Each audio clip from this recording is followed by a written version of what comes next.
Hey everyone, welcome to Plotting and Scheming, the Grand Arena Focus podcast centered around the top 100 of Kyber 1 for Star Wars Galaxy of Heroes.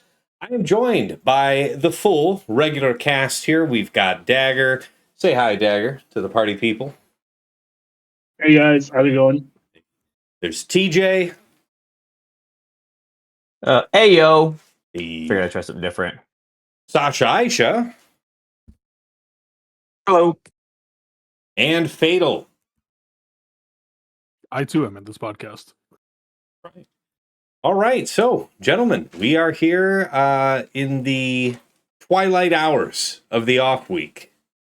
The Grand Arena lock opens tomorrow, and I've actually been fairly busy. I know some of us tend to take our off week pretty seriously and try not to do much. I was a busy boy. I was doing some push-pull between Ahsoka and Leia. I usually keep my Ahsoka at 570. Right now, she's 567, but is otherwise unchanged. And in exchange, I found a balance where I'm over 180,000 health on Leia and 565 speed. And she hasn't been super important to me to be 570 or better. Since the last time that mattered to me was when we were doing Leia versus Leia mirrors, which was quite some time ago now. So I don't think I'm going to be punished for that. By the way, we've immediately and unofficially transitioned into the first segment in which we talk about our remods. You're doing a great job, and just calling that the Grand Arena is opened and we lock tomorrow. I was about to say to you, just 15 minutes ago. So I'll do it for you. I'll do it for you, Dagger. It's okay. Yeah. You wait for that phone call, Dagger. I'll take care of our boy, and not to be that guy. Fantastic. Not only that, Tess, you called it the off week. This was Attacker Datacron week. Yeah, this it's like this dude's got plans for like Disney World or something. I don't know. This dude got like something going on where he's fucking up the entire beginning. Can you mute me for about 2 minutes? Sure thing. Thank you. So back to what I was doing. Oh yeah, as far as Relic 10s goes, if you've been watching the last couple of my streams, as far as what I've done, I've got 3 now. I have Ahsoka, Ahsoka Tano requested by the guild.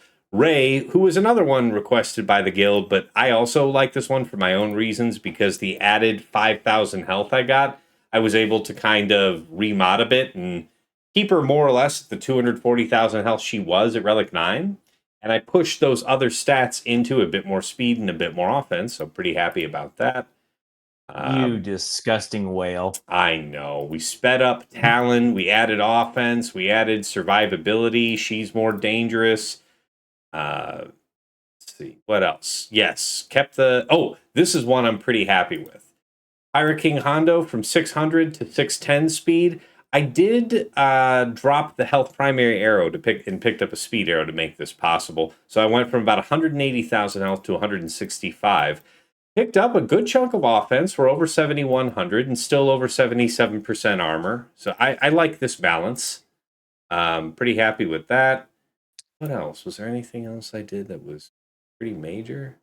I mean, no, I don't think so. Since Poe Dameron is on a focused Datacron, I did put him back into something pretty decent. He's over 100% potency without having a potency primary cross. So he's big and bulky, reasonably fast. Not super fast, but I'm liking it as a position to use him. And I know we'll talk about Datacrons and then how that relates to the teams we're looking forward to using offensively, defensively. But as far as relics and remods, the other thing I did was we've discovered here over the last couple seasons that among the counters that exist for Maz, Great Mothers is one. And, it might not matter while we have this turn meter level 6 that you're probably using with your Great Mothers team. But if it was otherwise just up to a pure speed check, having Maz faster than everybody else's Great Mothers is not a bad thing. So I pushed her up from 351 to 360. That should be faster than just about anybody I'd encounter. And I'd say that's about it. I'll save all the Datacron stuff for later. Dagger, how about you? What have you been working on this week? Actually, no. You did say you needed a couple minutes, so we'll come back to you. We'll get you third. TJ, what's up with you? What have you been doing this week? For remods, for new relics? Tell the people in brief about your Relic 10 so far. No third or fourth or fifth or sixth, as I've been watching. I'm in Chromium, so watching all of these. I've got two, and I'll be two for a little bit. I refuse to do $100 for a pack. I'm sorry, I'll whale, but there's got to be within reason. And I'm not downplaying anybody. That's what we play at the top. So far, did Darth Revan. We already knew about that one. Next one, I looked at it. Weighing the odds, I went with Pirate King. There's just enough That's a room fine to choice. flex around. And that's where we're looking at, right? It's like LV's coming, Rey is coming, Ahsoka's coming. People are saying like this is better, that is it's like that's meh. So Pirate King felt good right now. It has its own datacron set with pirates, and there'll be other options if we want to do the dark side. So I feel like that was a good flex for now. I'm not doing a big remod. I feel it feels very cloudy right now on what the right option we're going to go to with the Datacron, which I know we're going to talk about. It's just such a strong set. I don't know what the right option is and what the right setup is. So I'm going into the week not moving a lot of mods, but more along the lines of keep and just continue to truck on relics. I've been really trying to focus down team after team. So like my Night Sisters, I got Great Mothers. That full team's Relic 9. Minus, I haven't done it to Spirit yet, but I'm sure I will. But that team's 9. I've got them locked in. Spectre, they're all 9. So whenever that goes back to 5. So I've kind of just been checking boxes. I would actually be interested to see where I was at last season at 5s. And when we walk into 3s, only because I'm sure I've put at least like 20 Relic 9s between that time and this time. Yeah, it's been crazy. Yeah, well, yeah, right. It's like a free reign. So that's where I've just really been looking at teams, and like I did OG Cal because I was like, man, that's gonna help out, and anything I can do because we saw what happened to you with OG Cal. Like I want that to happen to my opponent as well and dodge everything. So I don't know. Yeah, that's been my thing, man. It's like I don't know the right answer right now. I would love to know what it's going to be, but I think week 1's going to be wild to say, oh, we want to go here. And I figure next week is going to be a big remod. That's fair. That's a fair answer. All right. Appreciate that. Dagger, I'm going to wait for you to just DM me. I know you needed a couple minutes, but I don't want to put you back on while you're still be on the phone. So you just let me know. He's back. He's back. He's back. Yeah, you're good. Oh, where did he say that? That's son of right a now bitch. he's saying it. Oh, Yeah, we can just that's hear right. him. I only muted him for me. Haha, that's right. I didn't server mute him. All right, Dagger. Yeah. How about, let's go back to you then. So what have you been cooking on this week in terms of relics, remods, not datacrons? We'll cover that next. Yeah, so TJ pointed out that the price point on R10s was a little ridiculous. That being said, it was my I'm getting paychecks again present to myself / Black Friday present to myself. So I did I did JML and Darth Revan to knock out my guild asks, so I can do whatever the fuck I want going forward, which is important to me. Oh, yeah. I generally spend money on what my guild wants, so I can just get it out of the way, especially initially when they ask. Because that way I can now spend all my resources doing what I want until they eventually tell me to do something else. But I knocked both of their asks out immediately because I didn't want to have to come back to a guild thing when I already have my own list to do. My next one's going to be Ray. And then I might do Ben because of the Attacker Cron season. But we're going to get to that later. I know. I'm just saying that, Sure, yeah. letting the folks know that those are my next two. But thanks for reminding there actually about Darth Revan. I never mentioned why I chose him as well as my third, and it's just because if you guys been watching the last couple seasons, I've had my share of matches where I've lost by 10 or less, and so if my opponent, like a couple of them do, have Relic 10 Darth Revan, they can rely on stripping me of at least 3 banners on the mirror, unless I also have the Relic 10 to match. So that's the reason. That's the only reason I did it with any level of priority. And yeah. Sorry, back to you, Dagger. Yeah. Yeah, I did move some mods around, mostly to conform to guild asks, somewhat to, like Tass said, tidy up some characters who may be used a little bit more or may, I also gutted some mods off of, like, Padawan Sabine, for example. The Attacker Crown, like, she doesn't need help now kind of thing. Okay. So there's some characters like that had really good mods that I wanted to utilize elsewhere. So, for example, Drogon got a tune-up, Boosh got a tune-up, right? Some of these characters who may not have attacker crons on their team, I did tune up some of their mods a little bit on the attackers. I did the same thing on some of the tanks on the attacker teams. So, like Vayne got a touch up, Quiggle. I did end up getting Hondo into a defense small set. So he's now up around 78% armor. Yeah, I like that. I also were over like 7K or higher offense, and with the crit damage trend. I really think that I want to mod that team for damage just to put pressure on your opponent. Not saying that you can't build it for bulk. I just think that if you build it for bulk, I don't feel like the Hondo team scales well enough against SOK with the current like cron set they have to put sufficient pressure on them to where I just want the initial burst to burn banners kind of thing. And I almost want them to be a little squishier so they actually die so they can't regen their banners, which I had success with last season. Outside of that, not a whole lot of big remods. Just, and when I say touch-ups, I just mean like going through and like just like my penalty speed's faster now, but with less damage, kind of thing. You know, that kind of thing. Sure. So it's just toggling numbers around because of these. We'll get that in the next section, but the role data crons really made me want to move stuff around. I'm sure my guild will come with some fancy stuff for me to move stuff around even further. Yeah, and you know, I mean, we're all probably going to tap on around this point, so it may as well make it now. If you haven't been thinking about any particular characters to tune up for this season, definitely look at your attackers that have AoE abilities, right? As we'll discuss shortly, the attacker level 6 is going to be the standout ability of the entire Datacron set. And so thinking about who can take the most advantage of that is worth considering. All right. Oh, I also did find out I have a severe lack of large offense secondaries on speed set and offense set arrows. Yeah. Which is something I should probably work on. All right. Well, I appreciate that. Thanks for... You actually worked on more than I thought you did, so good stuff. Fuck you. Yeah. It was Thanksgiving. I actually had time. For sure. All right, let's move over to Sasha Aisha. What have you been preparing for this week?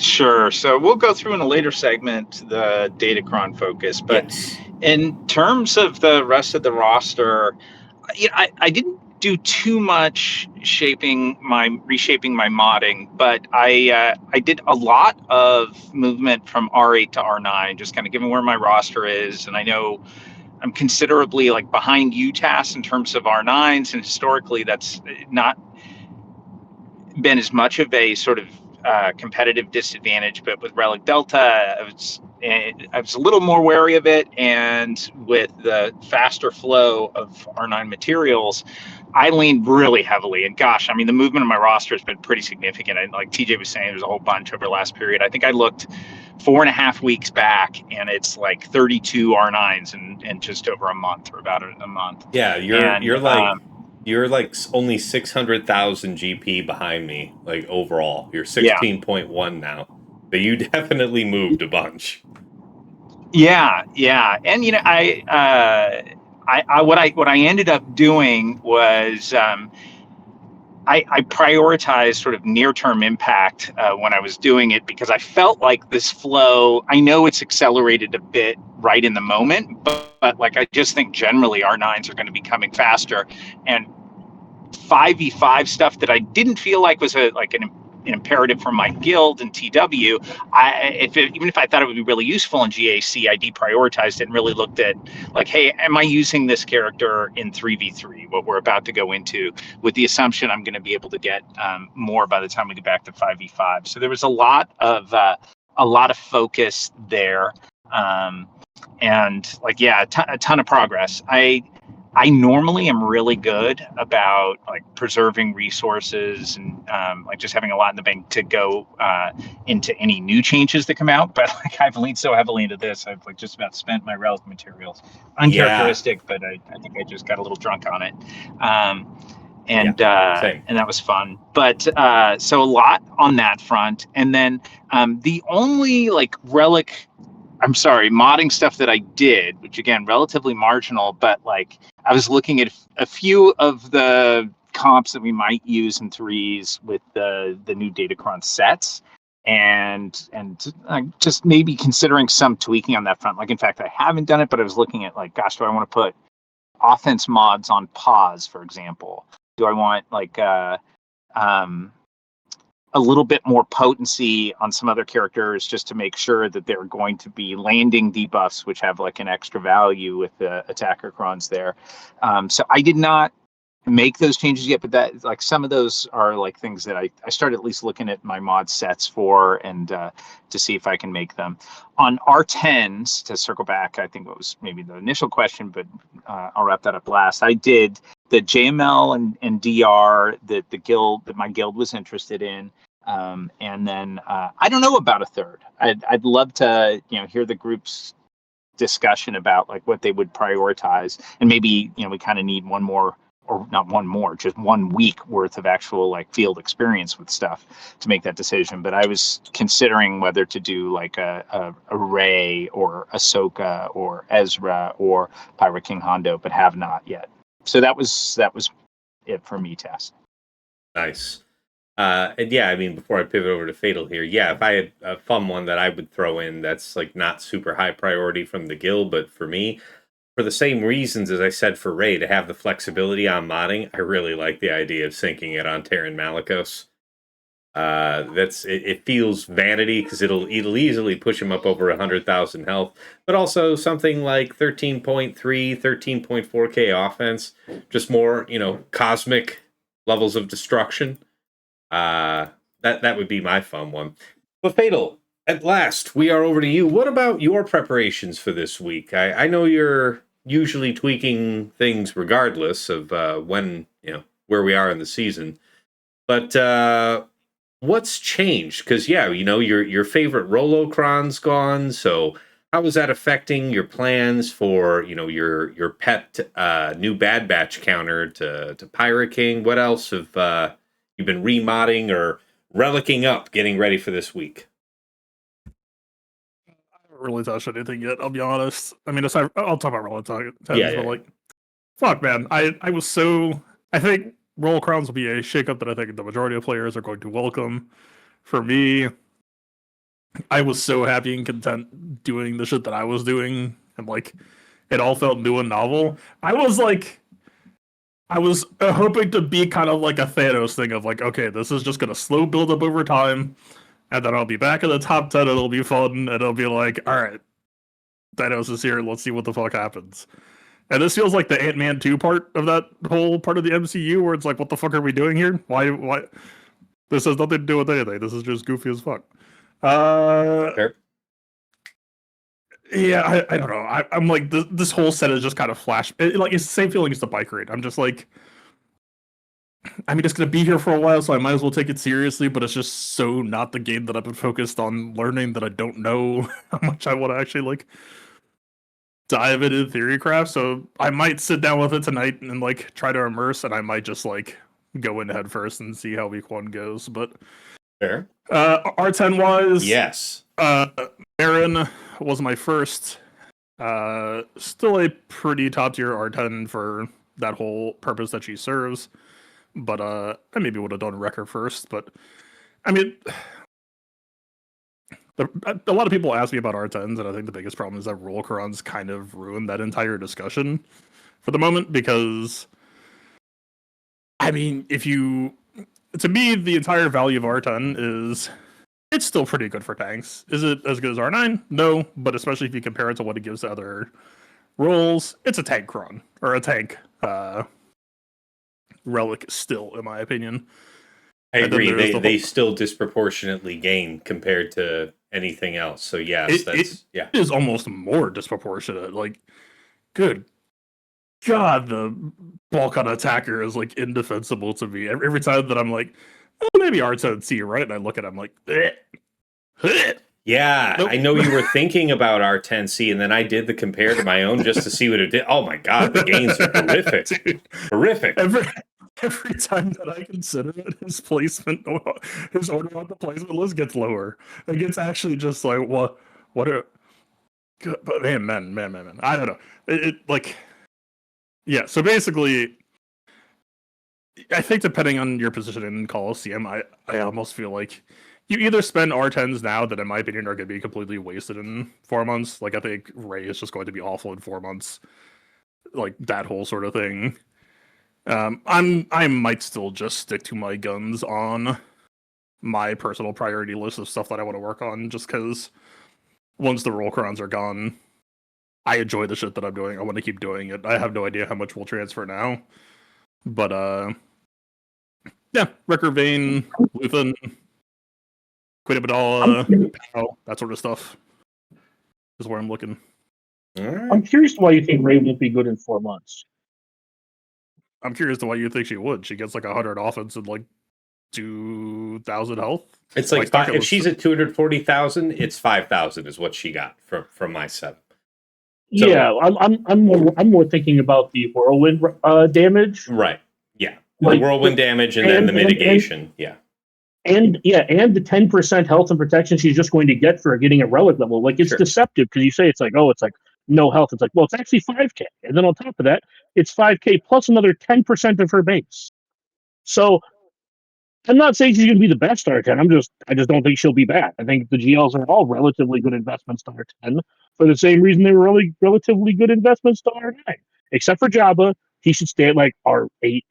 Yeah, I think Fatal, feel free to defend yourself here, but my thought from Fatal was he was thinking about her more as an attacker than as a GL benefiting. Like weighing it against other characters that are gonna really soak up not only just the higher amount of survivability because they're tanks, but also better capitalize on the smidgen of armor, the 10% crit avoidance, the tenacity, so on. I am talking at every angle.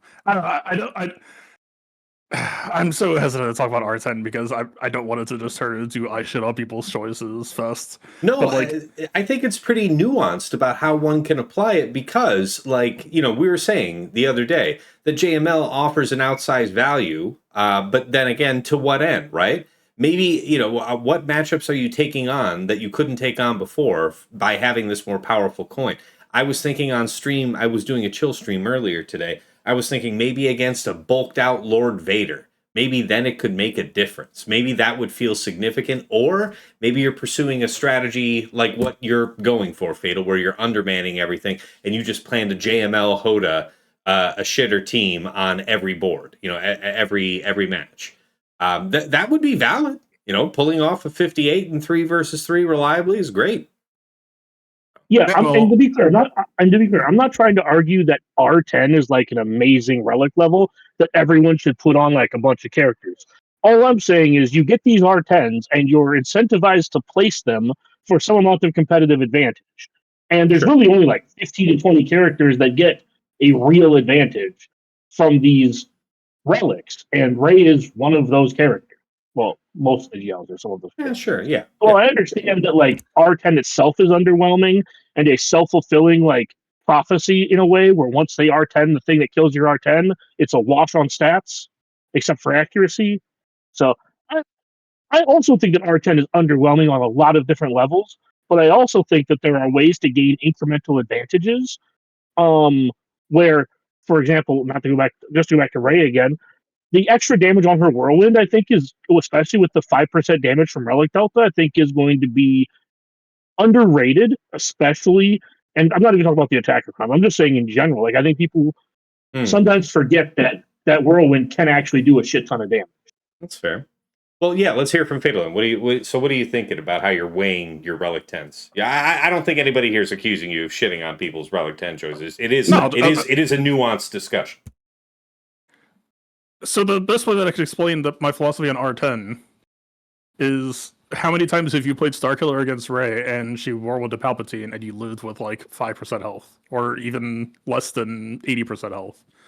Like, I don't know. To me, I have zero fear of a Relic 10 Rey for me playing classic Starkiller against. It could be an R10 Rey Ezra. And I don't think that fight will play meaningfully any different at all. If the angle is I am going R10 to just try to go crazy with Relic, or not Relic Delta, with Rollcrons, sure, but that's what I'm saying. I think in 4 months. Okay, I see. Yeah. Yeah, if I was taking her to Relic 10, or if folks are taking her to Relic 10 to better capitalize on that much more damage for use with the new attacker Gron, yeah, then it would fade. And okay, I see where. Yeah, okay. That's more. Yeah, I do think that it helps prioritize the order for me personally, because I have like 5 R9 R10s I want to do, and I will be doing the attackers during these next couple months because of the crons. Not saying that I'm doing them for them specifically, but I am prioritizing Ray over a couple other ones that I want to do because of the attack. Yeah. Yeah. All right, back to you, Fable.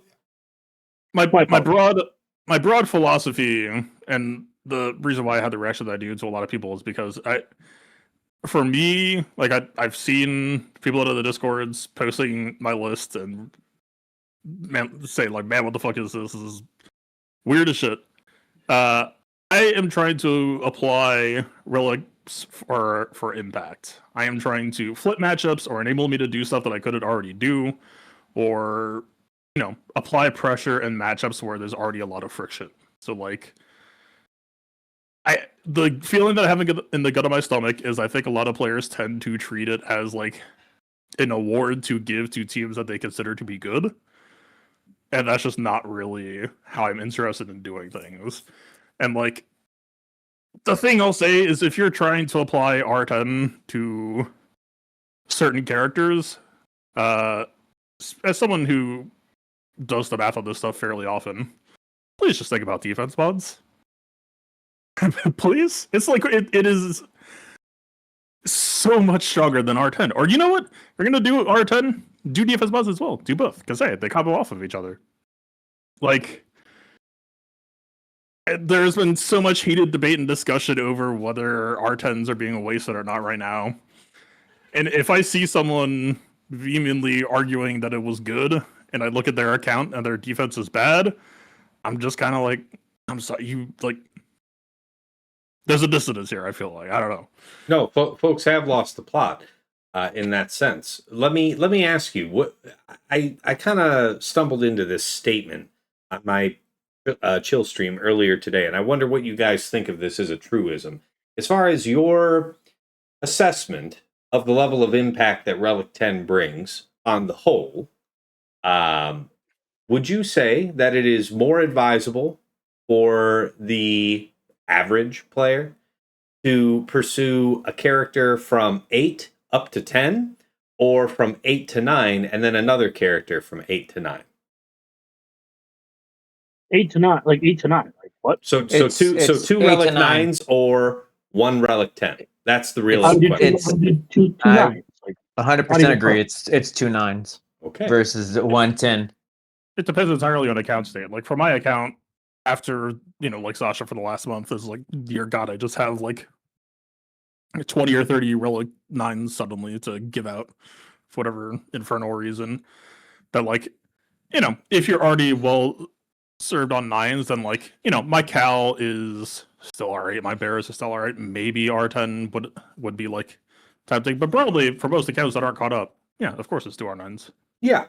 And I think that that's obvious to us, because I asked about what's good for the average account. None of us are piloting average accounts, but I think that we have a unique insight into how significant Relic 10 feels, because maybe we didn't really get a lot of feeling out of that here in the last season of Grand Arena, but we've had a couple TWs under our belt to get some feeling about it. And the feeling is mostly, like, it was helpful in one of my wars, but I haven't heard about it being terribly significant elsewhere. I know a lot of folks consider DR to be important in the sense that you don't want to be the guild that doesn't have it and the enemy guild all has it. Like that is putting you on the back foot, but otherwise it's a classic arms race, right? As soon as everybody has Relic 10, it's like nobody has Relic 10 on it. So whatever. I think, can I just to jump in, I like a little bit of like, not to go full out argument, but a bit of a dissenting voice. I actually think because of Relic Delta, not Relic 10, but just Relic Delta 10, Relic 10 in that context, that I would absolutely take an R10 over two R9s. And granted, I think that there's a relative difference based on state of account. It's more of a no-brainer for those of us that are late in and we have really sort of marginal R9 decisions to make, to trade off. But you're saying you would still go for the Relic 10 as an quote unquote average account. So Really think quick, can I ask it to you this way, Sasha? Just because I want to try and flesh out yeah. here. If you had all 10 GLs, but you had half of them at R8, would you do two R9s or one R10? To be honest, I think I would do one R10, and I'm not saying that's necessarily right. But here's my here's my thinking on it, and that if I was competing in a world, which I'm not, like the folks I'm going up against almost always have, well, they either have Gear 7 or they have all R9s, right? And the Relic Delta is not as impactful. It's marginal, it's 5%. But if I was in battles where my opponent's counters often are composed of a mix of R5 up to R7 characters coming against my GL squads, I would love, I'm a believer in there being a lot of value if you can turn the tide in a match. This is from GAC perspective, obviously. If you get one or two key holds, get something that otherwise would be reliable for that opponent against yours, whatever you set on D. If you can get a hold there can be sort of this cascading effect of just screwing up their entire counters to the board and tilting the match. And an R10 against an R7 to R5, where you're talking, let's just say R7s, and you're talking a 20% penalty due to Relic Delta, that's pretty big. I might rather have that than two R9s. If I could do now, the problem is who's providing that? Is that so your point would be if you're judicious and are looking to apply it on a team where you feel it's going on defense and it's better producing value with this, then you would consider that. Okay. And so I want to sit. This is my thing. Is where it's dissenting to your point is what I'm trying to do, Sasha. I'm going from the opposite side of the two R9s, and what I'm trying to do is future-proof my account as we move into. They've already said progressively we're going to see R11, and it starts to get harder. Remember, you're arguing from the point of view of an average account, not your account that you pilot. But this is what I'm. I don't consider myself I played all the bigger uppers and all that stuff like that. And if I'm going just from the opposite point of saying an average account, you get more value having bulk R9s, in my opinion, than you do from the one R10 because of the Relic Delta. So I'm taking what Sasha said, which is the Relic Delta point, and coming from an opposite perspective of saying I still want more R9s because of the Delta that's coming in. So having one. Oh, sorry, you finish. Yeah, no, it's fine. Like I said, that's where I was coming from in my thought of wanting the more Relic 9s versus the Relic 10 is from that standpoint. Go ahead, Fatal. I mean, to me, there's multiple layers here. For starters, I don't think the question is fair. I think the question should be, would you rather have one R9 or two R10s? Because I'm gonna be honest with you, R9 it gives you way more than R10. Like just straight up off rip. So would you put me in the valuation in that sense? Two R9s versus one R10. It's not even remotely close. To Sasha's point, there's two sub points here. The first sub point is I don't know if it really because I thought about it, right, and what Sasha said is technically true of if you want highest impact, technically speaking, in some respects, that would be one of the highest impact ways to approach it, is to try to just create Relic Delta choke points. But then it's two things to me. I don't know if it's the best idea to work on your account to try to target players weaker than you. At least for me, this is how I've always run my account. I think that's how most people run their account. Is you're trying to punch up, and so investing in a way to close the door on people below you seems like you kind of inherently weaken yourself against the people you're more likely to be trying to target. Yeah, and you're not as focused on the purity of your, the strength of your offensive counters, and the higher you push up on that, the more apt you are at doing the underman playstyle that you're going for. Yeah, and to that end, if we think about the entire build up to this update releasing, Relic Delta 3 does not determine the majority of matchups. There are some that it does, so you could strategically do it for that. But if we're talking about matchup crushing Relic difference, we are talking Relic 6 versus Relic 10. And so, would you want an investment like Relic 10, cost wise, to be counteracted by your opponent applying whatever number of R7s to shut it off? Seems kind of, especially as Relic 7 has become much, much, much easier now. I would say there's a degree of imbalance there where, like, could you catch an opponent offhand and they like, oh man, I'm R6 this lock. That sucks. But I feel like very quickly people are going to do their due diligence and catch up on the key characters who want to be RD3 or maybe you RD2 your carriers just to make sure the damage is comfy for time in some Datacron metas or whatever you need to do. But I don't know, the idea of spending an R10 and then them spending one R7 and that just shutting off is just like, well, I don't know if that's ideal for me. To Fatal's point, I have these friends I referenced. I asked them how many R7s they earlier today. I asked them how many R7s they've done in the last 2 weeks, and the answers were 16, 22, 14, and 19. Mm-hmm. Sure. There was like a day of double drops, a day of triple drops, or whatever. But my point is that they're looking to do 5 to 10 R7s a week. Like I'm not disagreeing with you, Sasha. I think you're right on some matchups.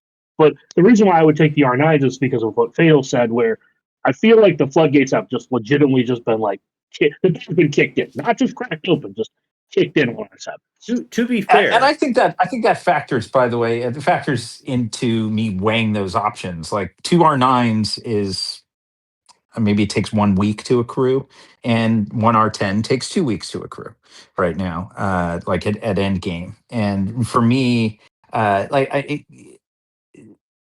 I understand that point. I think like Fatal's point in terms of the ability to sort of recapture that ground on Relic Delta from the lower account, not lower account, by the way, I was assuming sort of on par account, and it's just you're choosing where to concentrate and spike in a particular match.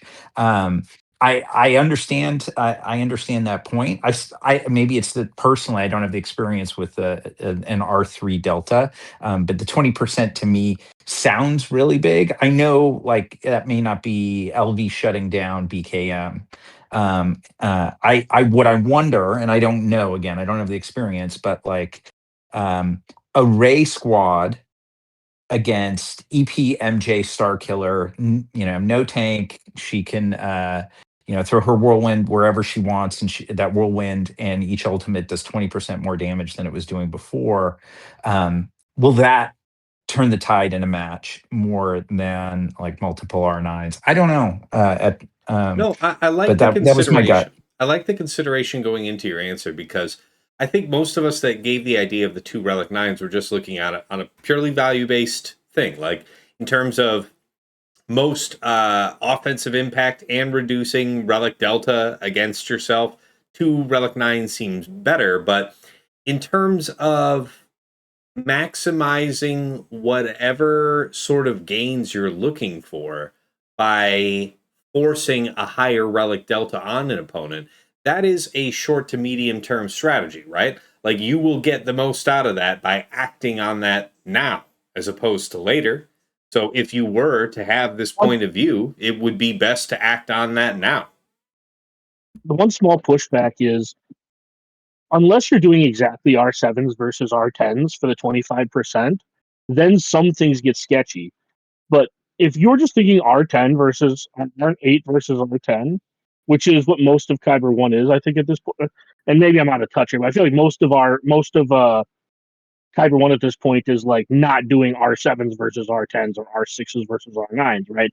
I feel like the majority of Kyber 1 is solid end game accounts. Maybe some of them smaller than others, but not trying to beat this drum too hard.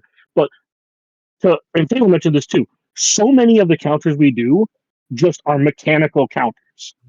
Now, as like one of the reasons why you would want to push a relic up is to put pressure on a counter. Whereas I think if you R9'd like let's take the Hondo team for example. If you wanted to bad batch the Hondo team, if you wanted to like sear Malicos, there's no OG Hondo on the team. You want to sear Malicos the Hondo team. 2 R9s are probably going to go further than 1. And that's kind of where I was thinking about it, is that putting pressure on more angles is more important than putting up more pressure on one.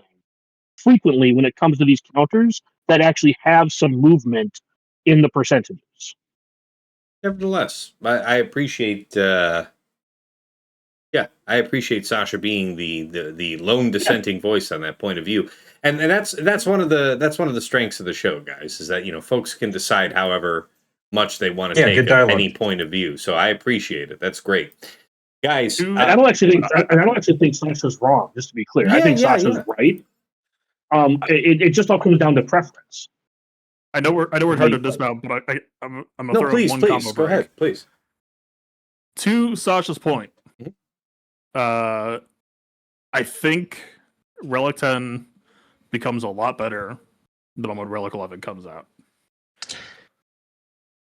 Yes, that is a consideration. And to Dagger's point, I think there are a couple of factors that go into thinking, and I wasn't explicit about it. But like one now is the novelty and the fact that you're introducing like a new element in the gameplay, even for endgame, but certainly I'd say for anybody that, like, let's say it's an average Relic 7 roster. I think there's a near-term impact. There's maybe an extra impact with some of the supercharged datacrons we have.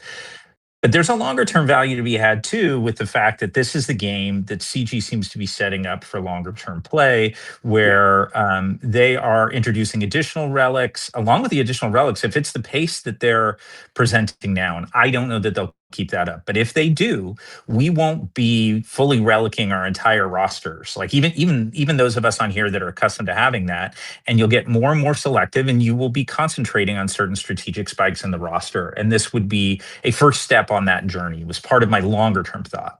Yeah. Oh, yep. Yeah.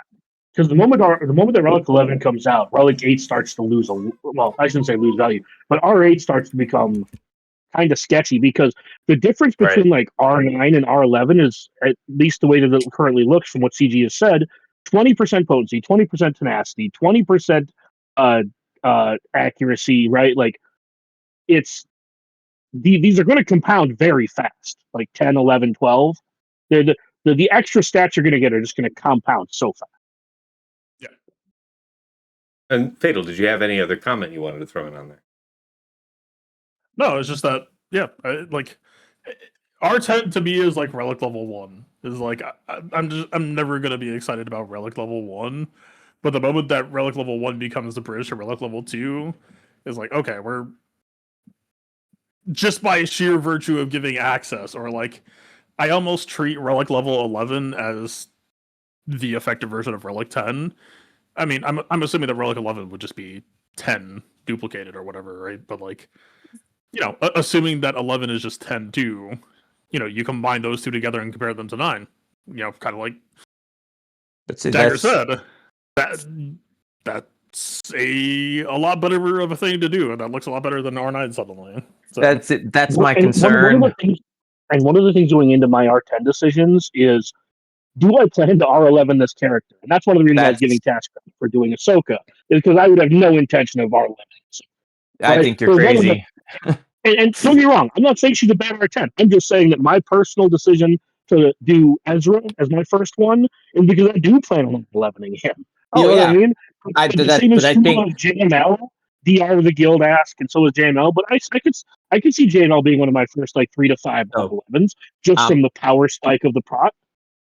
We'll probably be here all day doing this, because I'm gonna, like I said, and what I'm gonna say is I'm gonna give 2 points because it's gonna keep going this way, and I'm gonna make sure that goes out from a person who's gonna play the game differently than somebody else. But I have to look at it this way: what happens when 11 goes is 7's out, 8 becomes floor in my opinion, and you're not going anywhere else without it, right? Yes. So getting everybody up, that's again why I'm going to hold to my 9s, because it's how close do I need to get them as 10. When I'm looking at things like Ahsoka, she's going to be a great 11. I'm looking at other characters. They're just going to be good characters to do. In what order we'll do them, who knows? We'll see. But I agree with what Fatal's saying. But again, I'm still going to keep going back to the 2-9s or whatever we're doing because 7's going to be gone. We're moving into the game now where 7's floor because it's easy to get to. Then we're going to move to the 8 as floor and so on and so forth. So that makes it a concern to me that I want to bulk as many teams or characters or setups as I can because Delta is the ultimate underlying course for everything we're doing. Yeah, Like the Delta people in 3. this call. Sorry. No, I was just gonna remind everyone real quick for the listeners. Relic Delta 3 is, oh man, I can feel this, but hard counters are still preserved. That was the conditions we sought for in testing. Like that was the ballpark. So like Relic Delta 3, you're gonna notice it. If your Palpatine has whatever primaries that aren't health and protection, or not health primaries, protection primaries with health sets. Yeah, that whirlwind, you're gonna feel that. You might die, but you know, if you know the counter, if you practice it, if you played it correctly, you will still pass at RD3. I would assume that's true for 7 versus 10, 8 versus 11, 9 versus 12. Yeah. Yeah. And I was going to say, for everyone in this call, it's a really interesting conversation to have, considering within the next 3 to 5 months, I think everyone in this call will have a R9 roster minimum. Yeah, I mean, in terms of stuff you're using in Grand Arena, almost certainly, yes. Yeah, that's what I mean. Yeah. Yeah. Where everything you're going to use in TW or GAC is R9.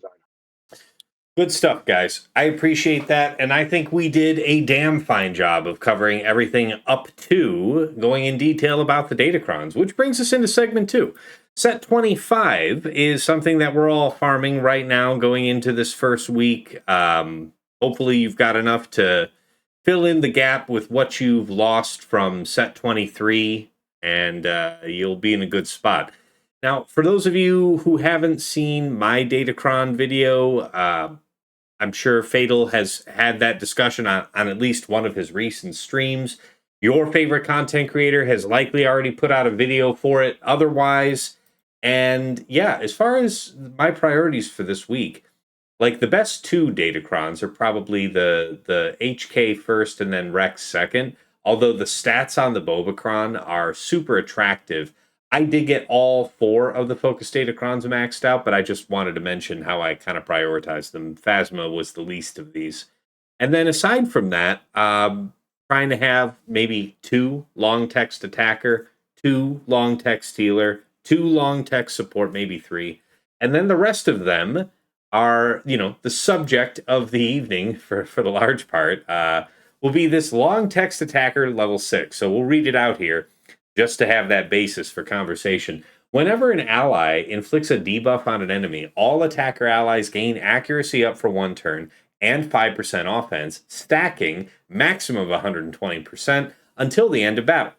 Whenever an attacker attacks out of turn, they deal bonus true damage, which can't be evaded, and gain 5% defense penetration, stacking maximum of 120% until the end of battle. Whenever an attacker uses a special ability, deal 25% more damage for each buff on target enemy. During attacker's turn, they ignore stealth and taunt if they have no debuff on. So, especially where you can control the fight, using this type of ability on attack, I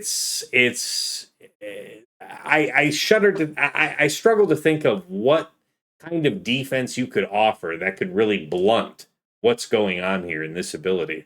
So I figure, guys, this is as good a place as any to start talking about the set, and then we'll go from here. I know we want to talk about the other abilities, but let's get the elephant out of the room, yeah? Are you going to leave then? Shut up!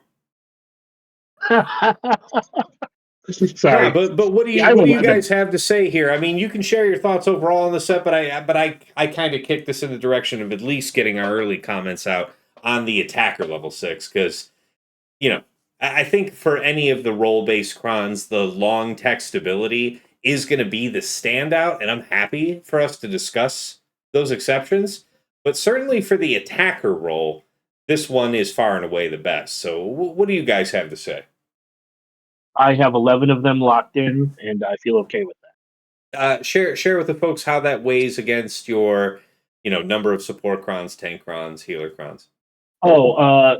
So without going into too much detail, my guild puts out a relatively detailed infographic of what they want. Sure, So we'll just talk I about have, counts. Just counts. yeah, no, I was getting there. So I have 2 tank crons, 2 support crons, 1 healer cron that I have kind of manicured for the guild, and then I have 1 more of each of the non-attackers. So I have 2 healer, 3 support, 3 tank, and then I have 11 attackers. Nice. And you were I think you want fortunate about as enough to many get. attackers. Mhm. Honestly, I think you want about as many attackers as you have all others combined. Yeah. Yeah, And half of them Times should by be 4. I went through like just a quick exercise of looking at like 3v3 squads that I had sort of like just sketched out for last 3v3 season. Offense, defense, just going through each of them. And I did like kind of just a back of the napkin, like, oh, what kind of cron might they prefer given the prior set that's still in existence and the new one. And I went through and well, I stopped when I hit, I think, 21 attacker crons as a preference. And I was maybe some of those were close calls, but it sure felt like the vast majority weren't that close. Both the ramping offense, the extra damage with if the target has buffs, and the ability to ignore taunt and stealth. And yeah, it blew me away at first, like with a sense of excitement. It's like, oh, great, let's stockpile this. But eventually just got me really disappointed that it was kind of so strong as to crush the diversity of the set. But I know we touched on that Here, earlier, here. but Yeah. yeah. So I ended up with, I shit you not, I've got 20 of them.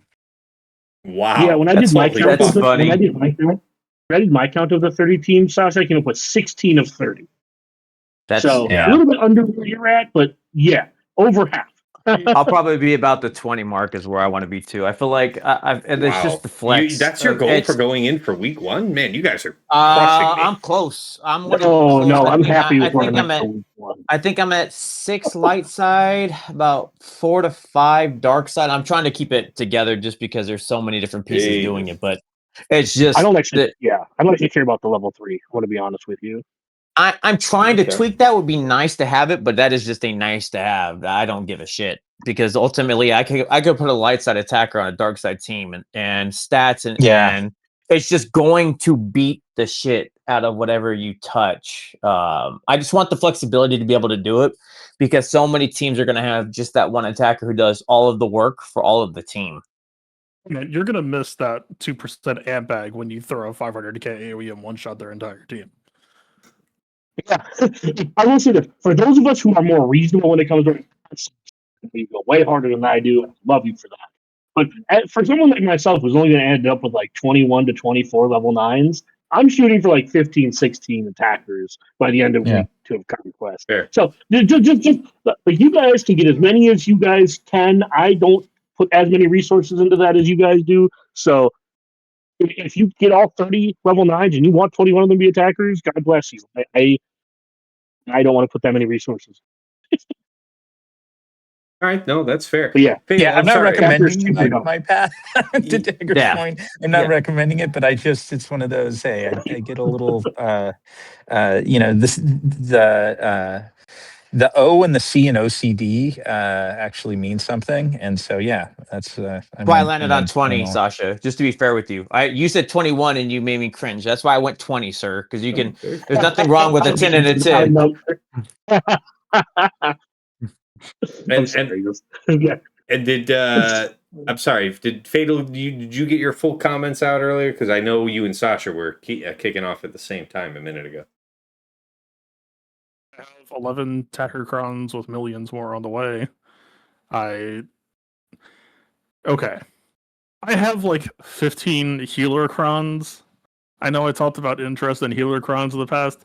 This was not by choice. It just kept natural rolling. Most of them are going to pick up attacker or get sold by the end of all of this. Mm-hmm. Support cron, I think it's just dog shit. I think if you reread support cron, it actually just says you die to attacker cron harder than you normally would have if you were cronless. Because of the buffs you're gaining, yeah. Yeah. And then tank cron, I have like one or two. I like Bad Batch 3v3 tank cron maybe sounds funny, kind of. It's not really a big thing. Attacker cron is probably still better there. Yeah. Although, okay, I will say, I will put this out into the ether, because I have a good feeling.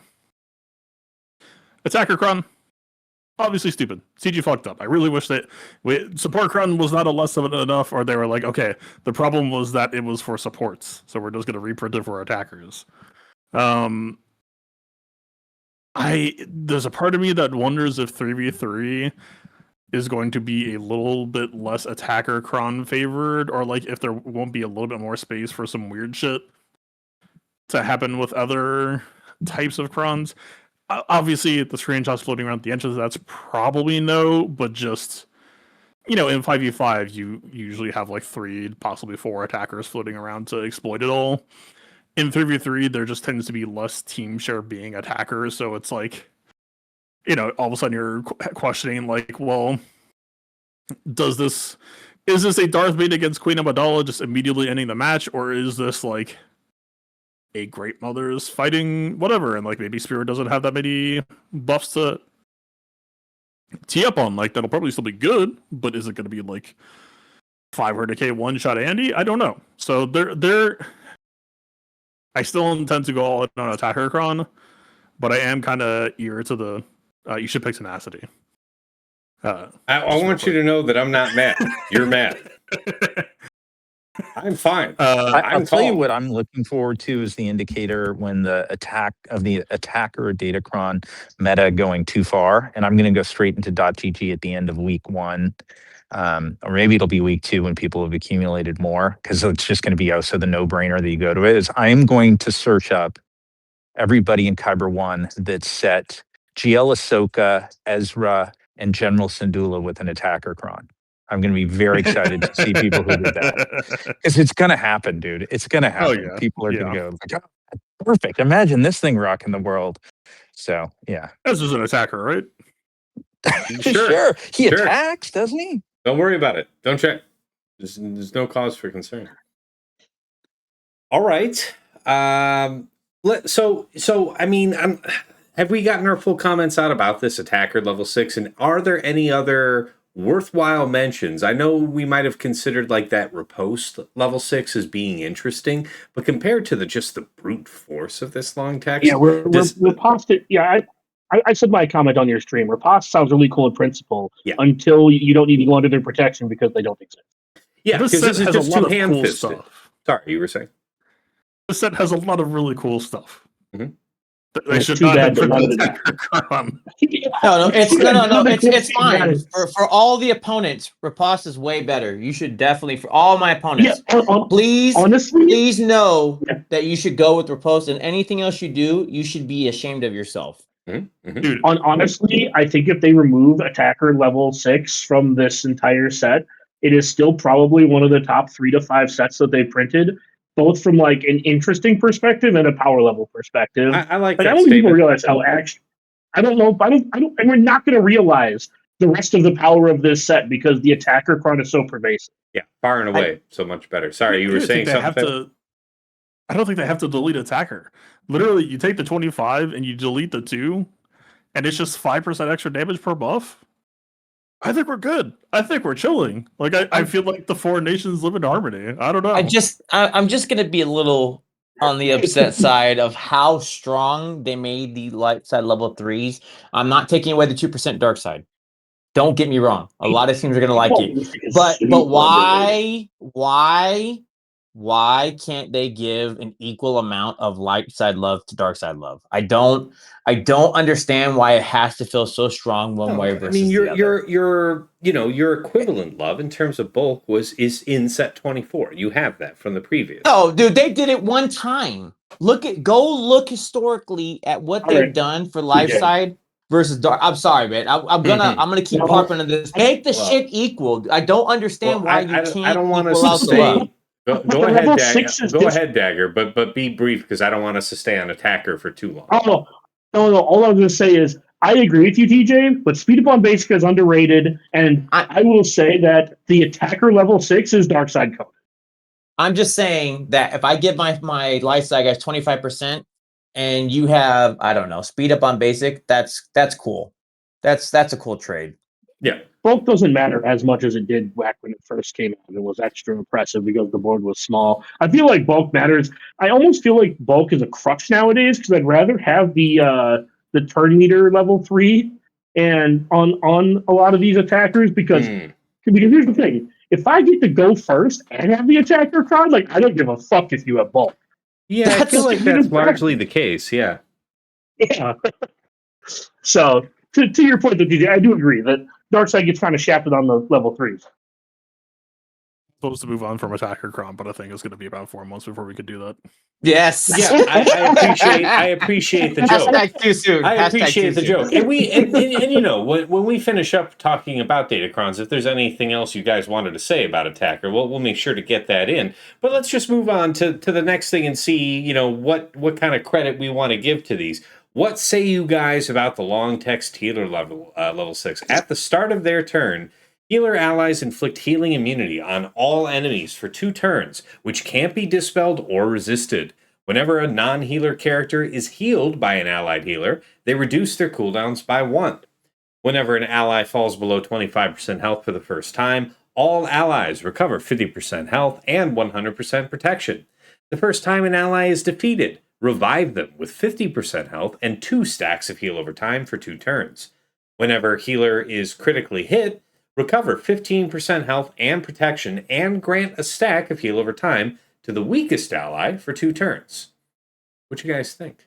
Aside from it being, you know, just generally inferior to the attacker crown for most applications, where stand? I guess the meaningful question here for the rest of these roll crons is, where do you see this being a worthwhile choice over the attacker? Somewhere you'll place your Barris, and it will have this level 6. And it likely won't matter, but you will place it. So, you know, some of the temptations for that would be Ray, and I don't think most of us would say that this would potentially be better than just getting, you know, blown out by Ben. Honestly, Ahsoka seems like a decent spot to set her in. Well, we're going into 3s now. Okay. I was going to talk about Yeah, 5s. yeah, with a 3 versus 3 focus for sure, yeah. Yeah, I think that she has applications in 5s. I don't think the healer cron, outside if you want to do some Jolie shenanigans with like JKR, GMY, I don't think there's really any. Like 3v3 is just not particularly healers aren't particularly useful in 3v3 because Hoda's not a healer. I appreciate that. What say the rest of you? We'll be exploring defense heavy healer setup in 5v5, but I think for multiple reasons I just don't think it's potentially worth pursuing in 3v3. Also, I am not recommending that anybody else try to do what I'm doing. I'm just doing it for fun. It's probably not going to be that good. The hope or promise is locked heal block. You try to attack 11 teams. Well, it won't be 11. You try to attack 7 teams for 5 banners each. That's minus 45. That's 2 holds. For no fault of their own, except for winning too fast, which attacker cron tends to do. Fair. Yeah, I like that. I don't know. It might be a way to kind of judo use attacker cron's momentum against them. Like, it's 3v3. I just don't think it really makes sense, right? Both, you know, you can't cram a healer into most teams' 3-man cores. They're just not. And even if you could, I don't know. We'll see. Mechanically, there's only like Jedi Consular is interesting, but again, that's not a 3v3 thing. And Xeris has rarely been like a 3v3 stalwart because, like Fatal just kind of finished saying, it's kind of hard to just jam a healer into a 2-man core unless it's like specifically Ray. Yeah, it's same perspective as me. You know, I look at Barris, and that I really think the Barris 9 with that healer 6 is really appealing. But it's hard to find a killer recipe in 3s. 5s just leaves a bit more flexibility. And then that's all assuming that you can overlook the fact that nowhere there does it say attacker. I think that's a pretty useful takeaway that I think all of us would be willing to stand behind, is that certainly with with success in 3 versus 3 being your primary focus for the next few weeks, for whatever amount of healer, tank, support crons you might be looking to pick up, certainly do your best to pick up as many attacker, because where you will see gains with the non-attacker crons, I feel like you will mostly see them in 5 versus 5. How do we feel about that statement? I think healer is just not the one that you're gonna try to like die on that hill for. I think you'll see a combination of both more and less attackers in R5s, because you'll see more like you have the ability to, like, how do I phrase this? Like, not to go too deep down into the weeds about 5v5, but in 5v5 a lot of teams have 3 to 4 man cores, where Sure. with an attacker cron you can just sub in an attacker that is in the rotation anyways, just for extra benefit. Or you can sub in something else for extra benefit. So I think you're going to have more flexibility in 5s than you will in 3s for everything that's not an attacker, but you might still default to attack. Oh, appreciate it.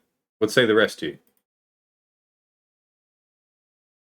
I think if you're doing any of these other setups, it's usually because of the 9 tie-in. If I'm looking at something like that, if I'm looking at the healer, I'm automatically thinking the Barris, because the Barris setup is great. Let me make that question a little less nebulous for you guys.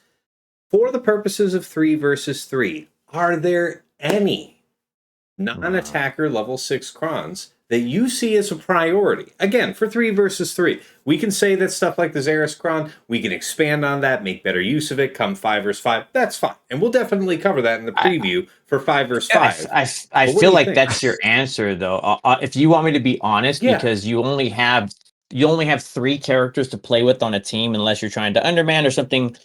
Again, those slots matter, and a Barris 9 on top of what's going to happen from the damage standpoint doesn't feel equitable. Now you start getting into the 5s topic, I feel like we can start having discussions, because again, where I was trying to go to it when we're saying something like that is like the level, like the Cad Bane 9 feels great on that team setup with the Hut Cartel. But if you're going to tell me go put this on my Hut team in 3s versus all of this damage goes on and 2 attackers and you're dead because the debuffs that are being applied, it kind of writes itself.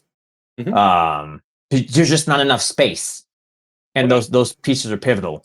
Well, what I will add is that support crons actually may exist in 3s, where in 5s they just won't exist, because the buffs will just make them too susceptible to, here's a random attacker cron, your whole team disappeared. Okay, well, just to bookend TJ's thought, his point was, I think, and correct me if I'm wrong here, for the purposes of 3 versus 3, it's pretty much just attackers for you. Whatever else is thinking about the future. What about you, Dagger? But that's what I was piggybacking off of. I think that support has a couple of interesting applications in 3v3, because there are going to be less buffs total flying around for these attackers. Okay, I can see that. And I think... Sorry, I didn't mean Dagger. Go ahead. Go ahead. So the other thing with 3s, though, back to the sort of the challenge in finding a spot for a healer, is that they're smaller squads, and some of those smaller squads, if you look at their standard composition, like I called out with GL Ahsoka, General Syndulla, and Ezra, some of the squads don't have attackers. And like if it's a Malgus, Malik, and BSF, no, you don't want an attacker cron. And the tank cron might be nice. Tank cron might be nice on GLA. Okay. There's at least one. I mean, there are some of those. Yeah, like another good one would be, for example, and I'm not saying that you shouldn't put in it. I think you're going to default to putting an attacker cron on Rey. However, I think there's an argument if you're putting Ezra there, you might want to try a support cron, because then Leia can't hide their Drogon. There's you know what I mean? Like, there's also a small argument for putting Cal on the team. Yeah, I mean, it makes the attacker crons better, but Leia only has the one attacker. And again, things that pull Drogon out of stealth specifically, or things like Ahsoka that would pull Spirit out of stealth and take this taunt off of Morgan, allowing Ezra to kind of target whoever. You get what I'm trying to say. I think that there are applications for the support cron in 3v3 that just do not exist in 5v5. Just like I think that there are applications for the healer cron in 5v5 that do not exist in 3v3. I think the tank crons are the second best. We can talk about those in a little bit. But that's just kind of my assessment of this. I appreciate it. Well, so it's not so broad as a statement as I made.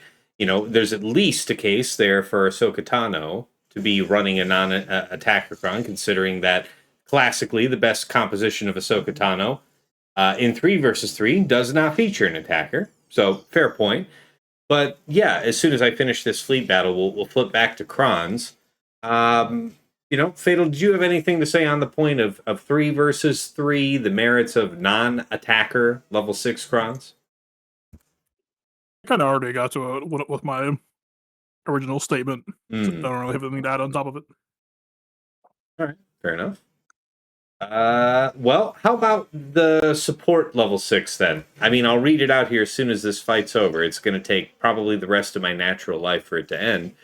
But what are you guys seeing as winners in 3 versus 3?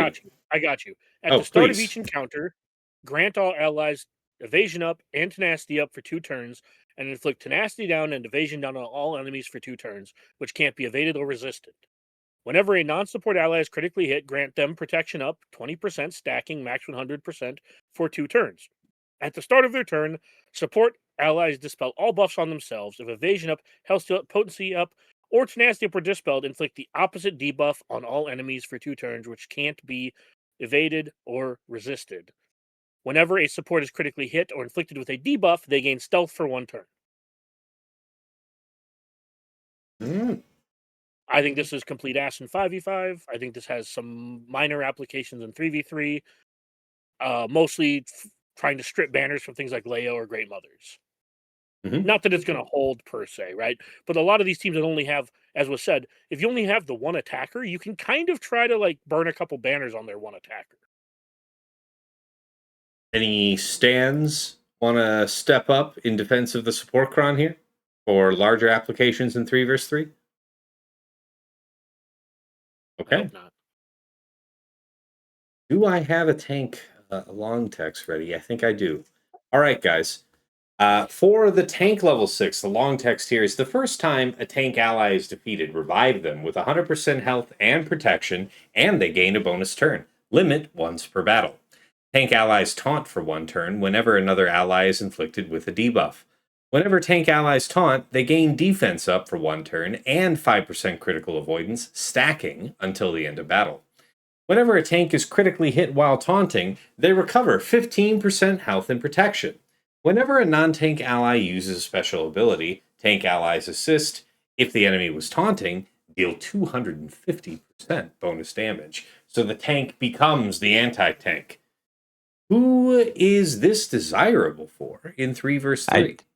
I can think of one key one that I believe your guild asked for Relic 10 on all day. I'm reading this as they literally looked at Ahsoka and you might need a hand. So here, you may have all of this because that is a lot of goodness that you're putting out. Oh, defense up on a character who loves defense?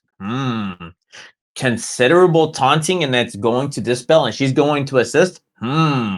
So and you're an auto taunt. We're also really quick. Sorry, not to cut you off. No, you're good, Remember, man. This is also an auto taunt, which means even if you bring something that strips taunt, you're gonna have to strip that taunt a lot. I mean, the one I think did you say about it, Fatal? I think, but also the one that would be fun on this again. I know there's attacker, but Leia would be a fun one on this one, being a tank who wants to play with the fight or what you're trying to do. That could be a lot of effort there. That may be a 5s thing, that may be something else, but it's just going off the top of the head, that taunting and then everything else, and your team is just destroying everything within as you're playing it off, and the assisting, all those things felt really good. Fair. Yeah, I mean, Leia having an auto taunt whenever you debuff or hit somebody else is really nasty. Yeah. And then her assisting out of turn, she actually does a fair amount of damage. She does. And I was also just thinking with Ahsoka, whenever a non-tank ally uses a special, the tank ally assists, and if the enemy was taunting, deal 250% bonus damage, particularly damning for those who might attempt Great Mothers, right? That could be dangerous if you pass the speed check. Unless they're stealth, then it doesn't do shit. Fair. Yeah, maybe not as powerful in 3s. Any other valuable applications of this long text level 6 that you guys are seeing for tank? I think that Malgus wants this. They don't really have any attackers on the team outside of in 3v3. They don't have any attackers on the I team. agree with that. That's a fair point, and we did mostly rock this tank long text when last we had the roll level 6 ability. So we did that with Malgus a lot back in the day. I do think you're going to want a few of these. That's why I was saying, like, while I understand the wanting 20 plus of the attackers, I think you're going to want 2 to 4 of these tank crons, like 1 to 2 of each light side and dark side. Probably 2 for sure light side, and then 1 to 2 dark side. Okay. And I just think that you're going to run out of slots to have your 21. At least for me, I'm going to run out of slots to have my 20 attacker crons just from the amount of crons I'm willing to build. And that's with me actually like getting both calendars on this set. Like I did go in harder on this set than I probably have any other set, and I'm still going to end up with. I just think that's such a good call for this. I think the going hard on this one is like, and I think Fatal said it, and I kind of agree with this. Like I saw that calendar was up, and it was like insta grab because the this next set can't just be better. It's just the setup. I just what's like right. It's just there's so much going on with this set that they just push it hard, and everything you're going to get out of it is great. Just looking at your attack of what we were saying, some other ones where it feels great. Great mothers. I honestly think Morgan would love. You can't hit anybody else, and she's going to regain. I get attacker. Don't get me wrong. I understand that, but in threes, Morgan is a bitch, and I think people forget that. And her being able to just be stuck and everything else that comes from that is pretty horrifying. Other one just off rip, Inquisitors. Third sister would love to play the game with you while you're trying to get around and everybody else is just being dealt out. That's what I'm saying, right? It's like you say it. They're beating the shit out of you. Like I think like that, and I do agree with you. I think that there's going to be a fair argument against attacker crons on some of these in 3v3. But dude, man, but maybe not Balin, Inquisitors. Just think Balin too. It's like, but that's what this is where dude, I'm thinking about Shin looking at the entire enemy don't team disagree, and saying, but this is the great thing about the theory crafting, and that's why I said I don't know what I want to change it until we see what the week one Sasha said. We don't know what the data is going to look like, where it's going to be, oh, you thought this was great, but then they used this setup and that changed the game. Yeah, that's where the role-based setups of what we have makes it so much more fun, in my opinion, than just this is for Scoundrel. This is blah blah blah. The game changes what we're playing. Mm-hmm. That being said, just an overarching thing I like about this set more than the last time we had this. Having the level 3 and the level 9 alignment locked is just so nice. Thank you, CG. This shit was I agree. I do agree. And that was when the horrible. Level 9 was not alignment locked to the level 3. Yeah. That's true. That was hellish.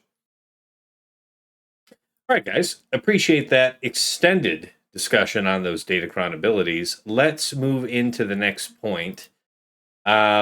We wanted to briefly talk about the teams themselves that we're kind of looking forward to, either on offense or defense, about applying these crons.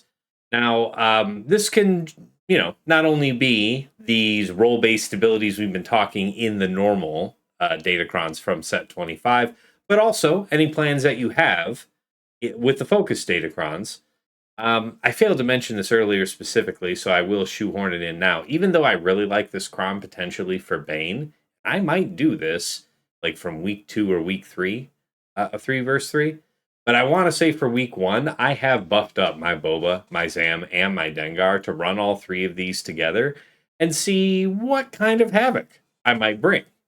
I don't think that there's a worthwhile Phasma or Scavray for team for me to craft. Geonosians is not for my part of the game, I feel. The Poe Dameron Cron has been hotly discussed on my earlier chill stream. I think that this is more interesting as a plug and play on offense. Immediately, I am thinking about how it could go with like a Finzori team.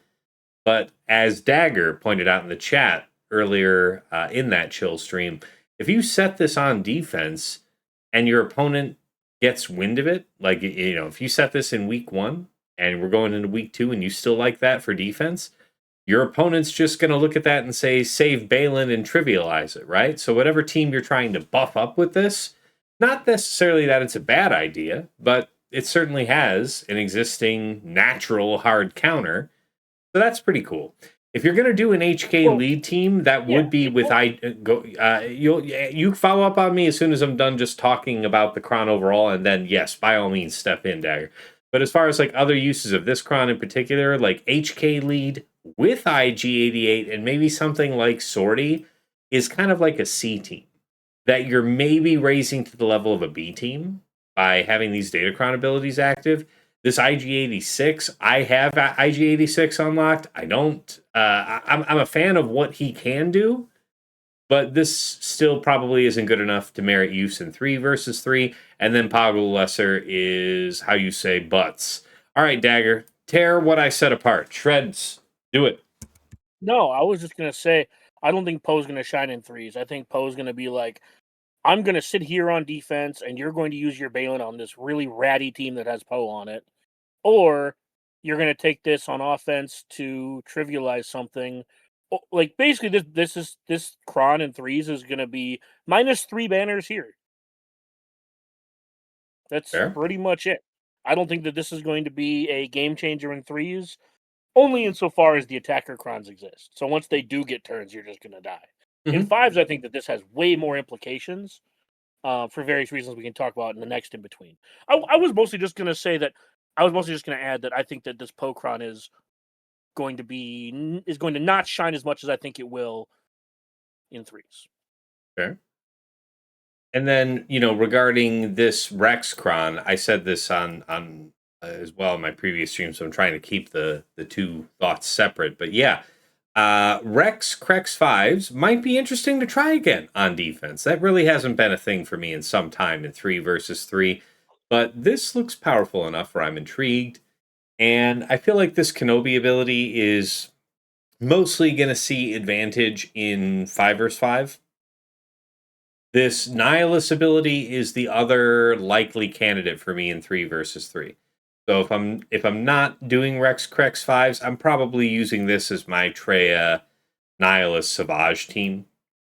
Because this is a very strong skill. I would say the R2 looks great too for the Leia team. I wouldn't discount let that. me ask you this. It's not like anything else in this game. It's not that whether or not something in itself is strong. It's whether it is as strong or stronger than the next best thing. And I would say that the ability, with a normal Kron from this new set, to have the 25% turn meter on the level 3, high crit damage on the stat, is that not more important to the essential, like Leia versus Ahsoka clean counter than what this level 6 ability brings? Or where are you seeing this shining in 3 versus 3? If you don't have that many of the other tools that you need, being able to spread your resources out, I would agree with the Nihilist, and I would agree with the R2D2, though. The mechanics are still there. 3 characters, they're going to be able to hold out. It's got decent stats for what it's going to do.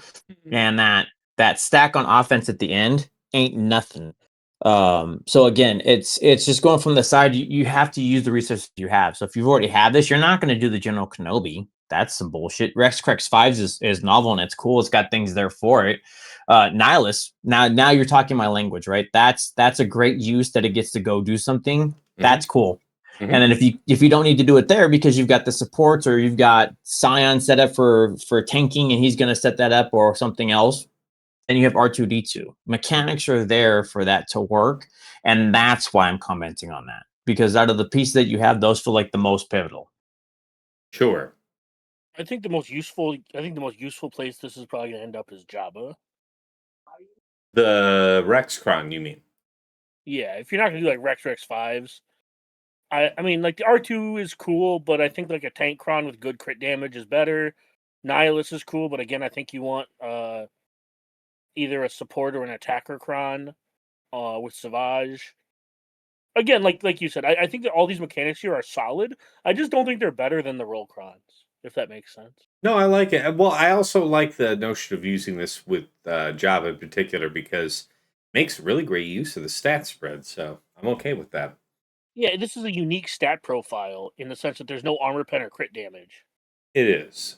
Now, as far as actual crons, though, and teams to apply these crons on, I guess first from the top down, in terms of level 9s, Xeris Cron is nice to have back again in the mix, although in 3 versus 3, perhaps of limited usefulness. I would say the Darth Vader level 9 is potentially interesting. I was saying on my stream earlier as a potential Star Killer team.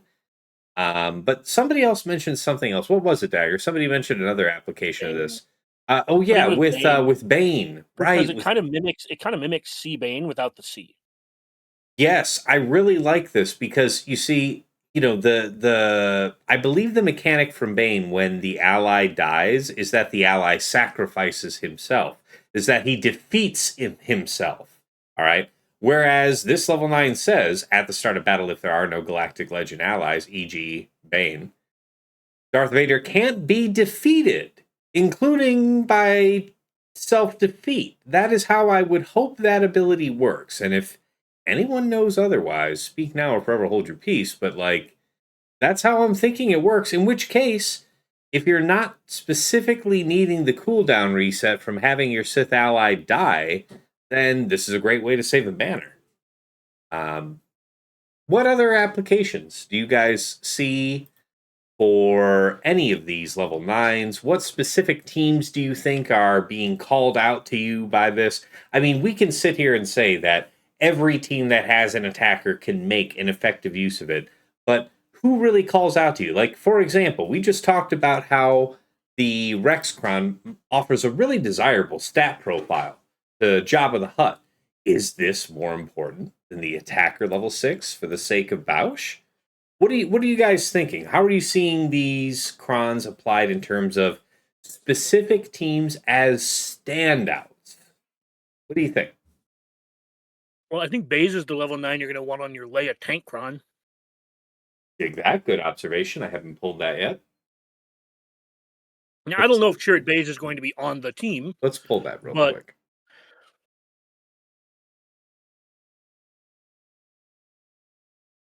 Okay, it's right in front. But see, I could see that being a phenomenal team. I know you're saying that, but I could see that being great for, honestly, setting it up for your rebel fighters and having a sticky chase dude would be just a monster if you can't go hit the rest of the team.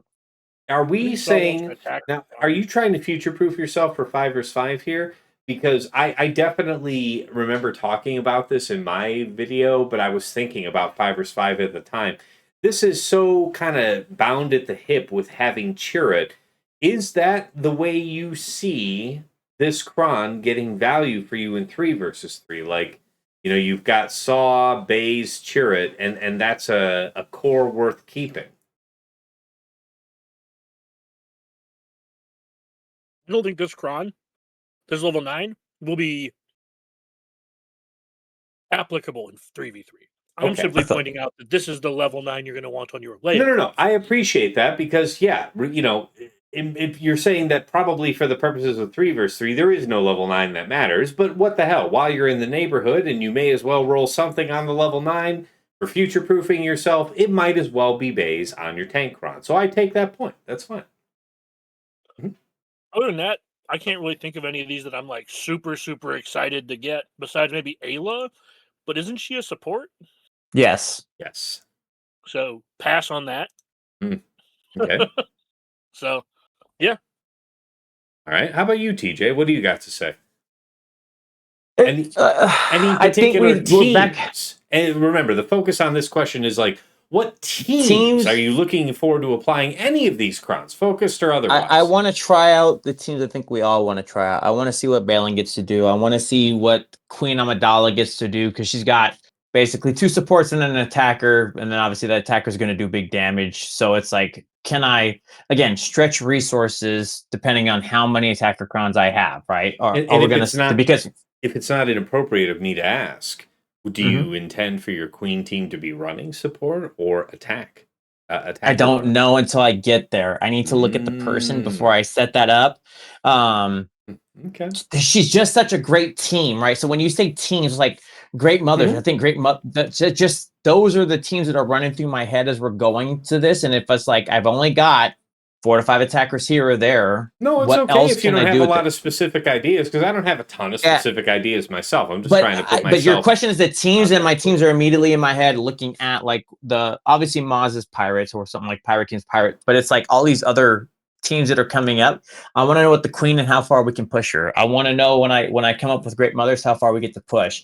Darth Revan team. If we're talking about threes, the attackers are going to be nuts with the Tuscans. I think that's going to be phenomenal. But it's these other pieces. I want to know what the Darth Revan's going to do. I think that can get a pretty good DRZ, hit. yeah, okay.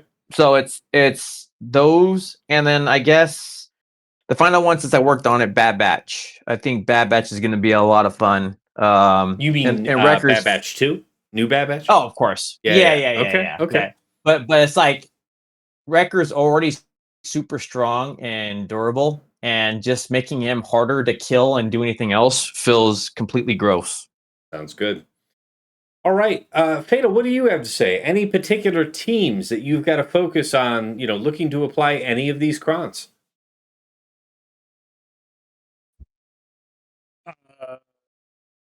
Look forward to the set expiring. I'm sorry. I don't. Yeah, no, it's too I broad. will root Okay. for anything. I will root for anything that doesn't have an attacker or chron. How about that? Because It's fair. everything just one-shotting everything else does not sound fun to me. Yeah, And everything is going to be running attacker chron. Yeah, it really does dilute the rest of the set. So I see that. That's a fair criticism. So we get Sasha's take here, but he had to step away for a minute. Hopefully he'll rejoin us a little later in the show. Guys, appreciate you there. Let's move right in to the patron questions. Let me make sure I can see everybody's names. Okay, good.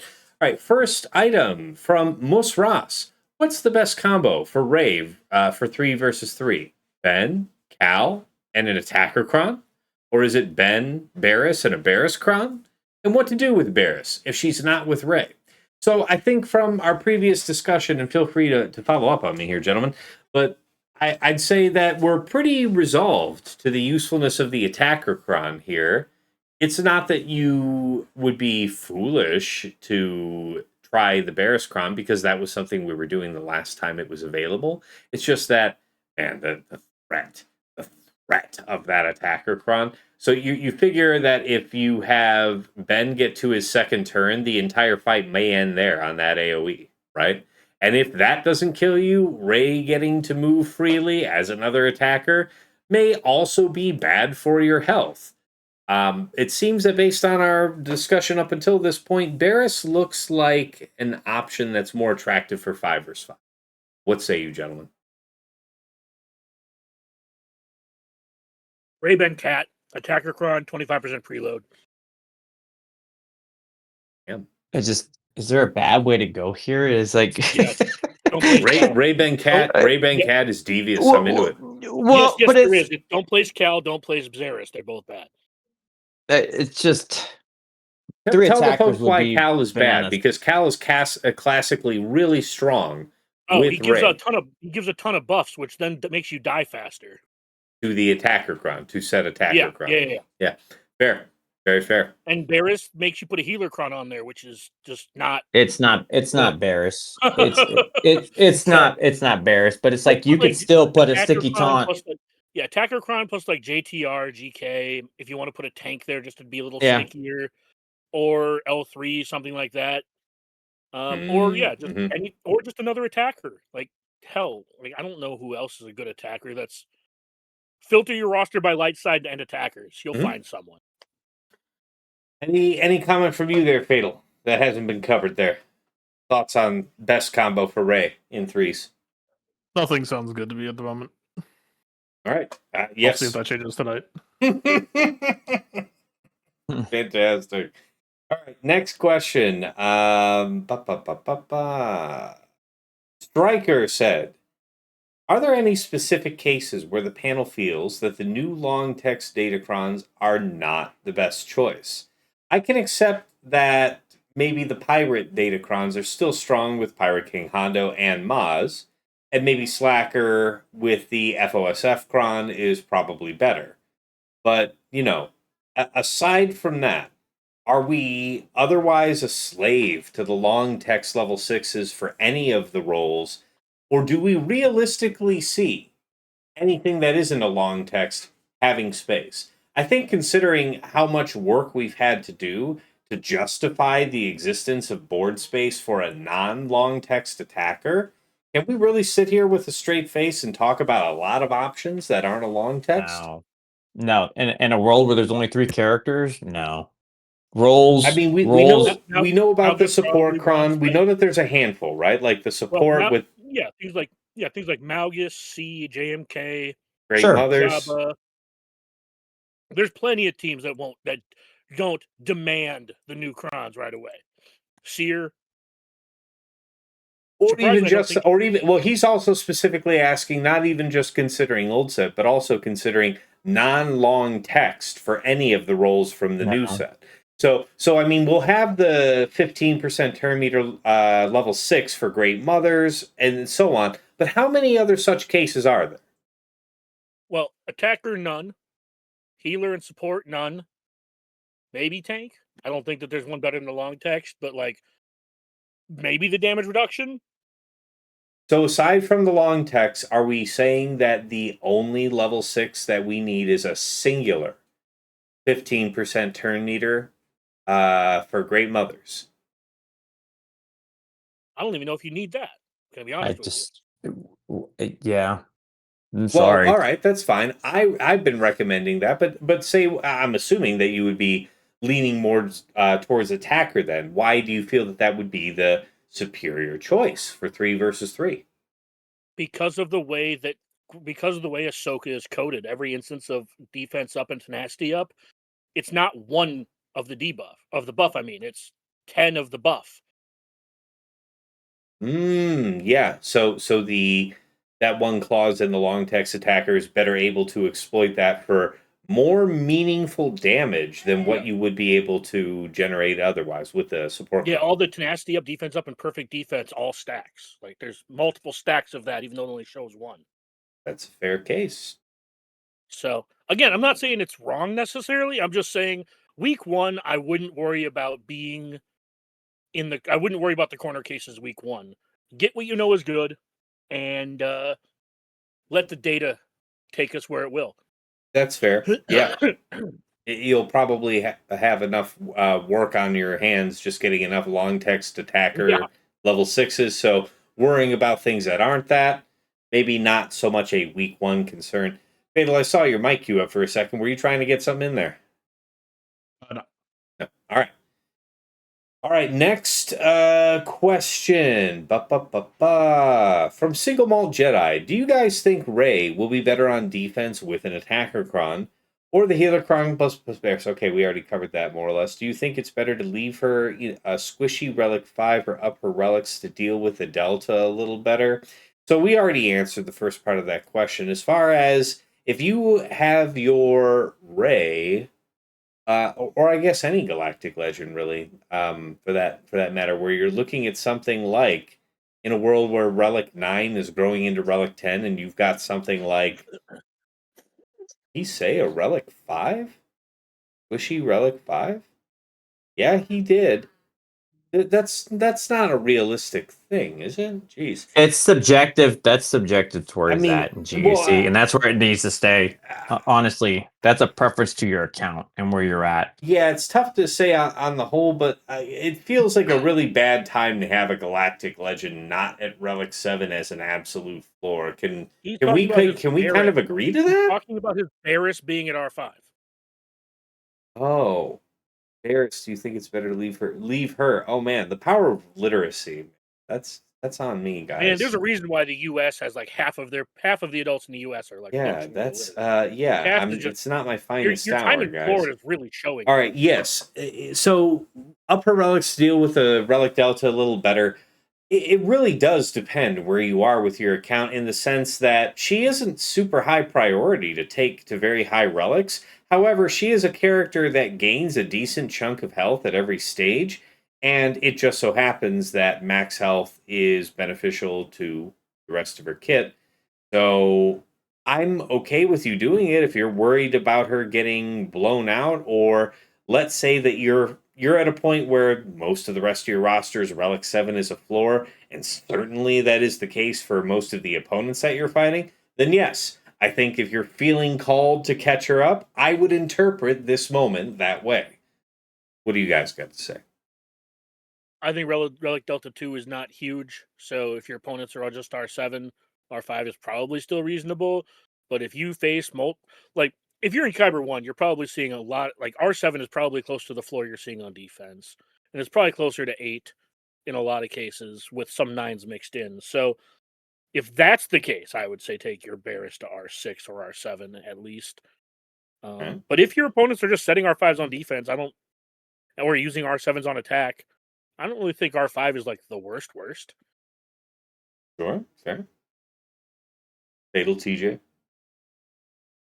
It's just all dependent on where you're at, man. Yeah. It can be fine. And that's where I go back to what we said before, and I kind of stand by that. You're talking about our level, then no, that's not going to be a thing. But again, our level, I think R8 is floor. I guess R7 to R8 is floor. So I got you. Okay. All I right. was Please. on the phone real quick. Can I get a quick rerun? Oh yeah, the last question was: do you think? I'm sorry. No, if you're gonna use Barris basically anywhere, do you think it's better to leave her at a more or less squishy Relic 5 or up her relics to deal with Relic Delta a little better? In other words, how highly would you prioritize bringing Xeris up?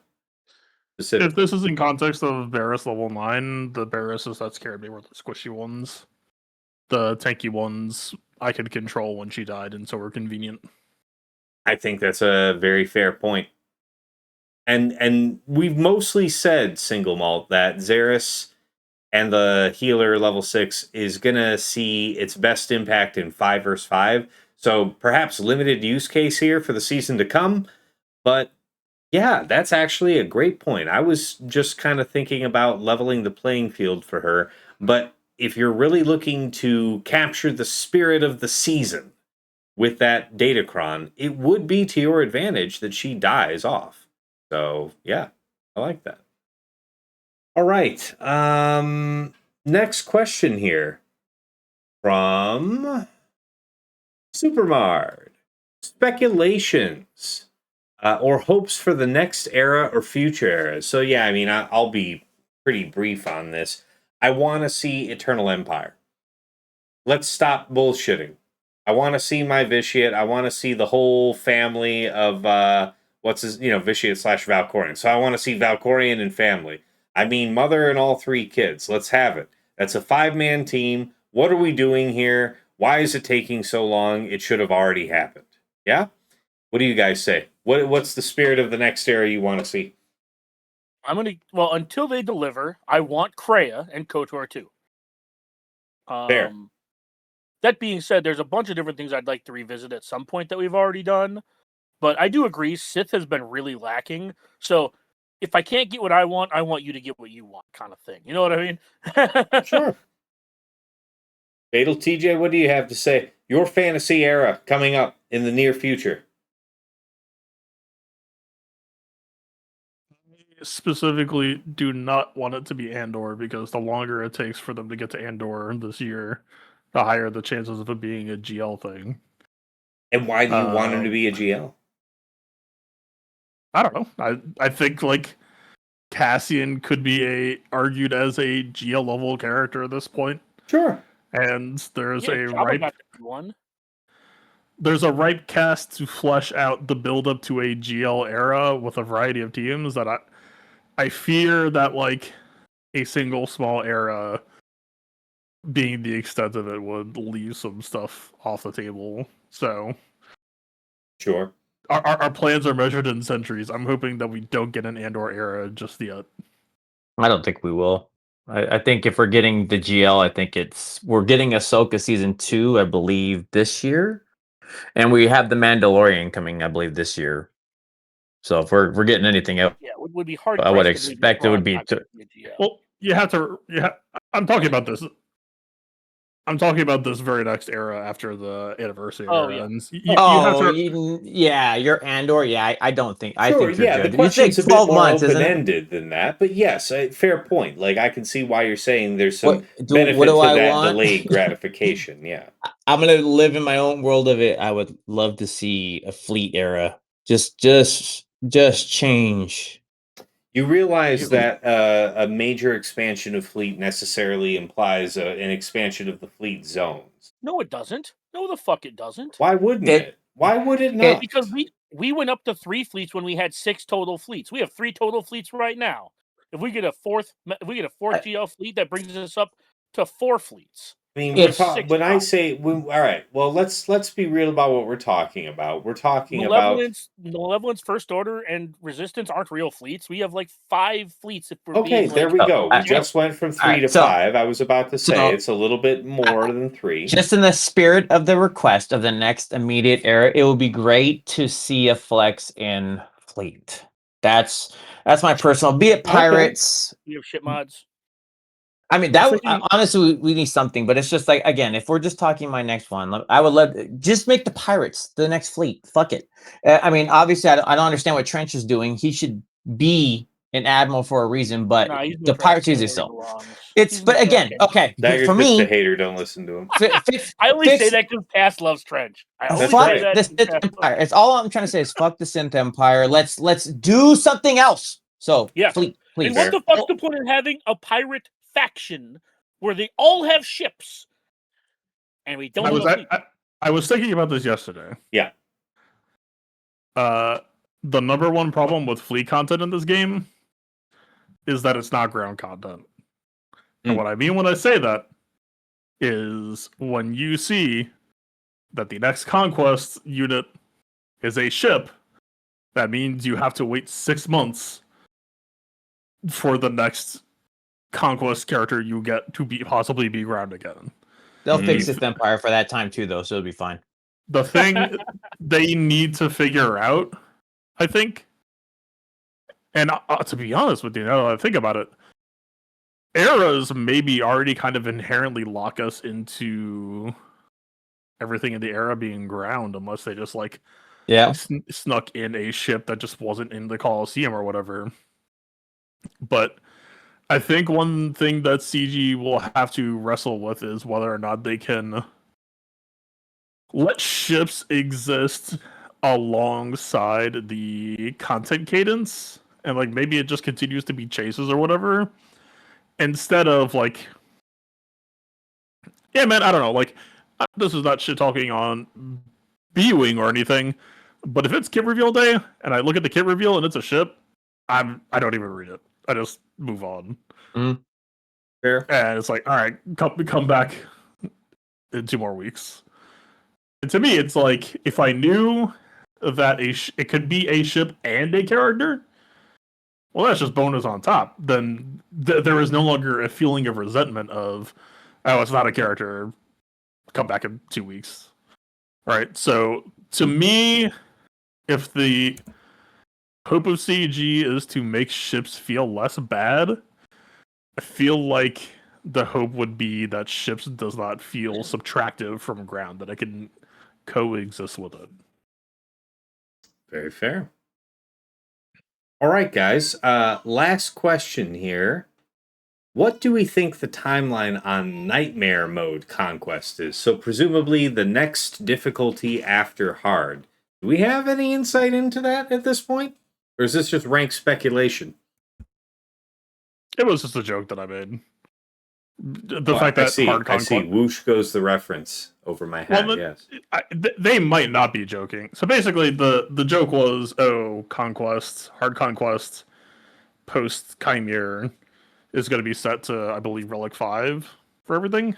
Or I don't know if it's Relic 5 for Sector 1 or what, but basically, yeah. So if hard mode is R5 and the game is functionally at R10 now, then surely that means there's going to be a Nightmare Mode Conquest. And then the joke I made on top is you'll unlock a conquest character in only 1 month. Well, Yeah. I would almost unless they fix the debuff bullshit or the getting a kill with a specific character shit, Like, I want there to be a nightmare mode because this is going to be a nightmare for anybody with like an R8 plus roster. Good luck getting any debuffs on these characters as you relic delta the fuck. You know what I mean? Like, Well, that's why it's off right now, is because they knew it was an issue, and we said it was an issue, Yeah. and they said, yeah, we're working on it. yeah, well, that's what I'm saying. I hope that there is a nightmare mode, just because it would be cool to not. One of the things I like about Conquest is that it's challenging enough for you to use your teams and feel good about using your teams, in the sense like Ewok stuff like that, right? But it's not. I don't want to be able to auto the entire thing with Ewoks. That's boring. Fair. It is, I think, a tragedy that the Conquest mode has to be. I think if Conquest was losable, obviously that would be awful because Conquest has to be winnable because it has to be the vessel for you to get new characters and datacrons and materials and all that. The Siege has made like a fun Conquest mode that was like kind of challenging and actually kind of like made you think about how you draft. I don't know. I don't think that would be bad. Yeah.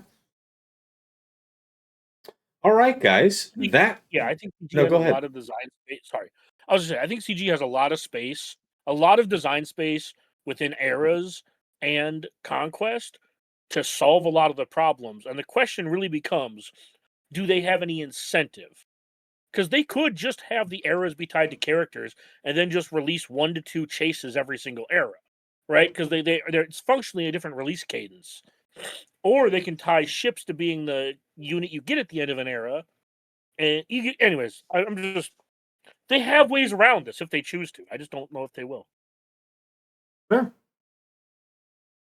All right, guys. That actually wraps up our patron questions, and it's just as well. We've actually just about hit the runtime. Let's wrap back around to takeaways and final thoughts. As far as, anything that I'm working on, I've done most of my remods, so that's all good. It's basically down to panic farming. Get as many attacker long text level 6s as I can. Like I said, I'd like to pick up at least one long text tank, because I think I accidentally deleted it in my zealous hatred for how, for the first 5 days of Conquest, I could not produce a single cron with any level 6 attacker ability on it. So I was pretty sure I was going into this first week like impossibly cursed, and then the dam broke like on day 6. So thank God.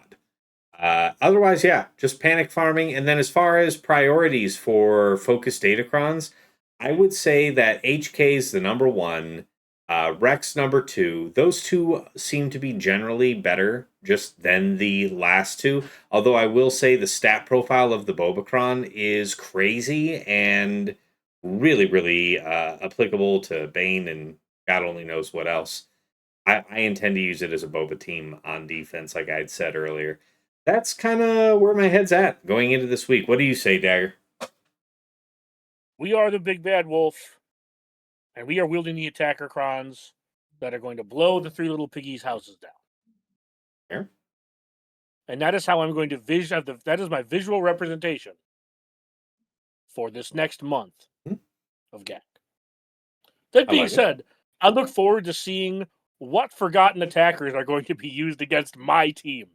Because I know somebody's going to use some character. I'm like, oh yeah, I forgot they were an attacker. And just obliterate something I said. Because I'm like, yeah, maybe this will strip some ban. You know whose name we've not put any respect on at all is JK. Qui-Gon JK Cam returns. The Vengeance, Part 2.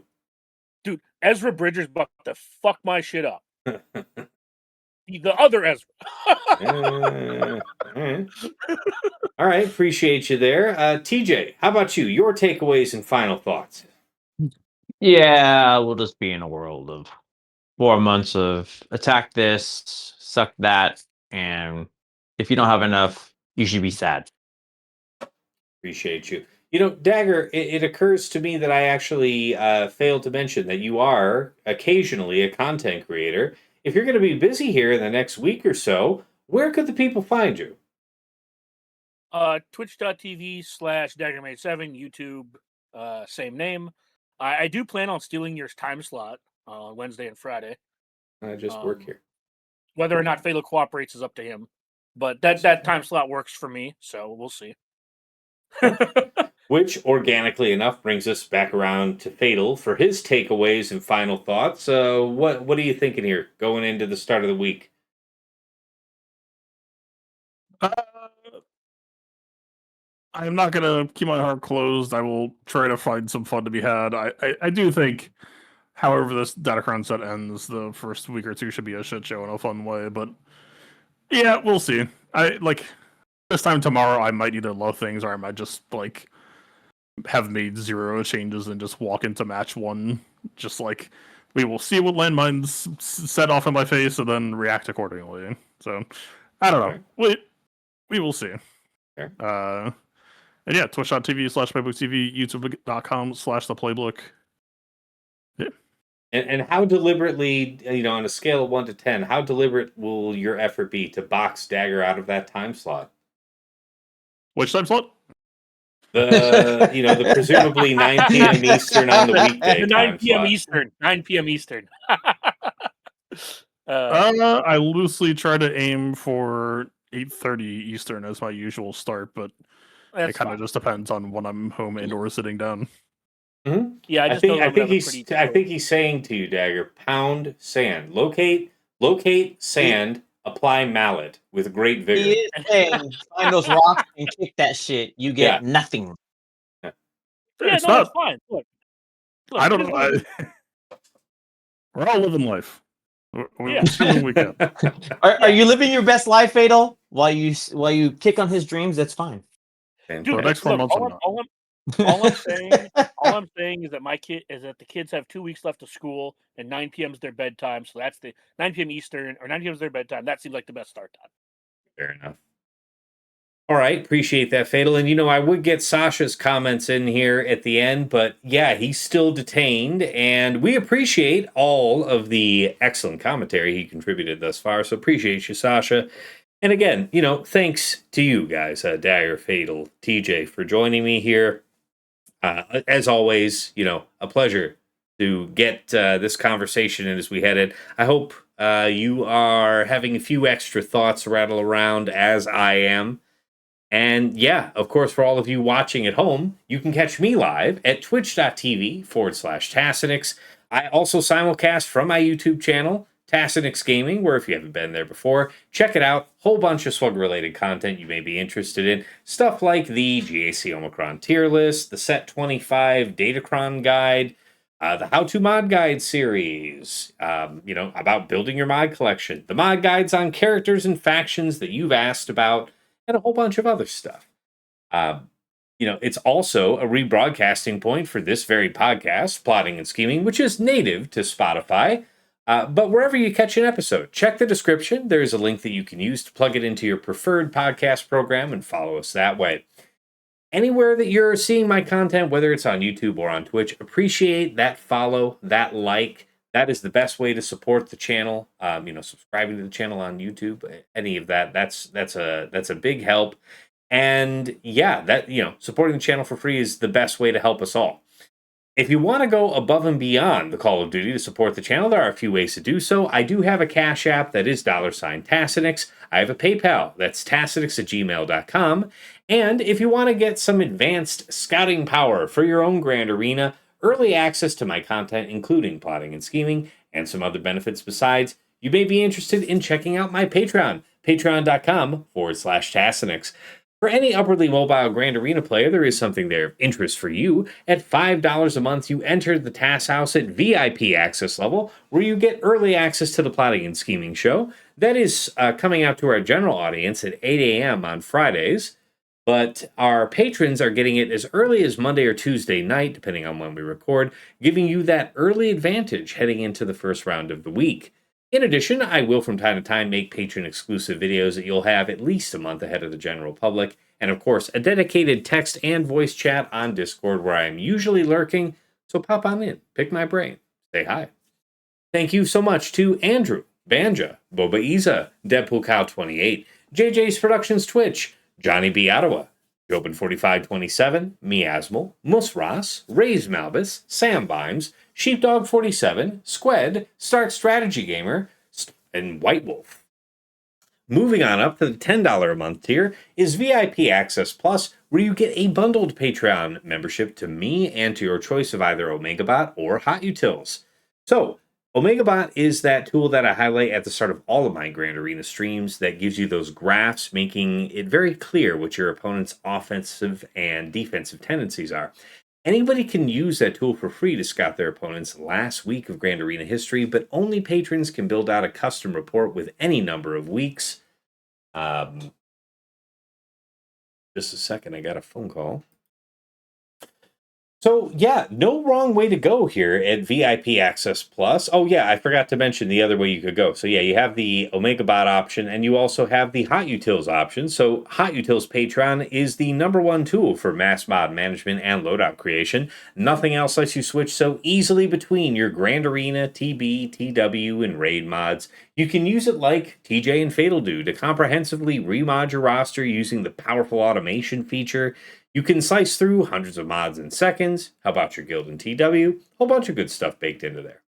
Regardless, no wrong way to go at VIP Access Plus. Thank you so much to Aussie Mike, Darth Salea, Calidus Invictus, Esh Sotnikam, JJ's Dad, Frick Frack Paddywhack, Ganroth, I Am Arj, Mr. Tony, Shake23501, Single Malt Jedi, Snack Attack, Striker, Supermart, Troublefingers, and Zoltre. At VIP Access Premium, this is $15 a month for the Double Bot bundle. So Patreon access for me, OmegaBot, and Hot Utils all under one subscription. Getting just these two bots anywhere else costs the same as this bundle, which is why so many of my patrons say it's one of the best values in all of Swugga.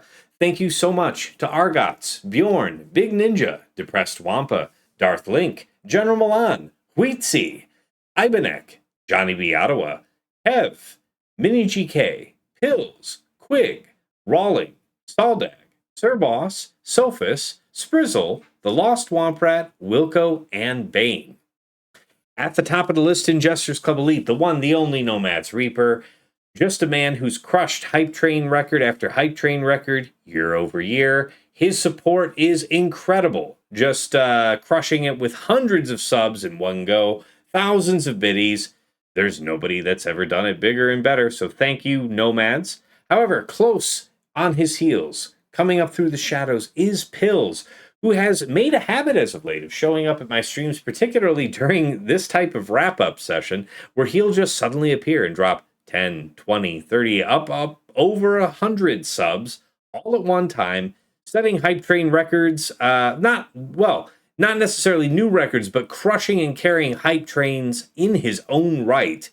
An absolutely incredible supporter. Thank you both so much.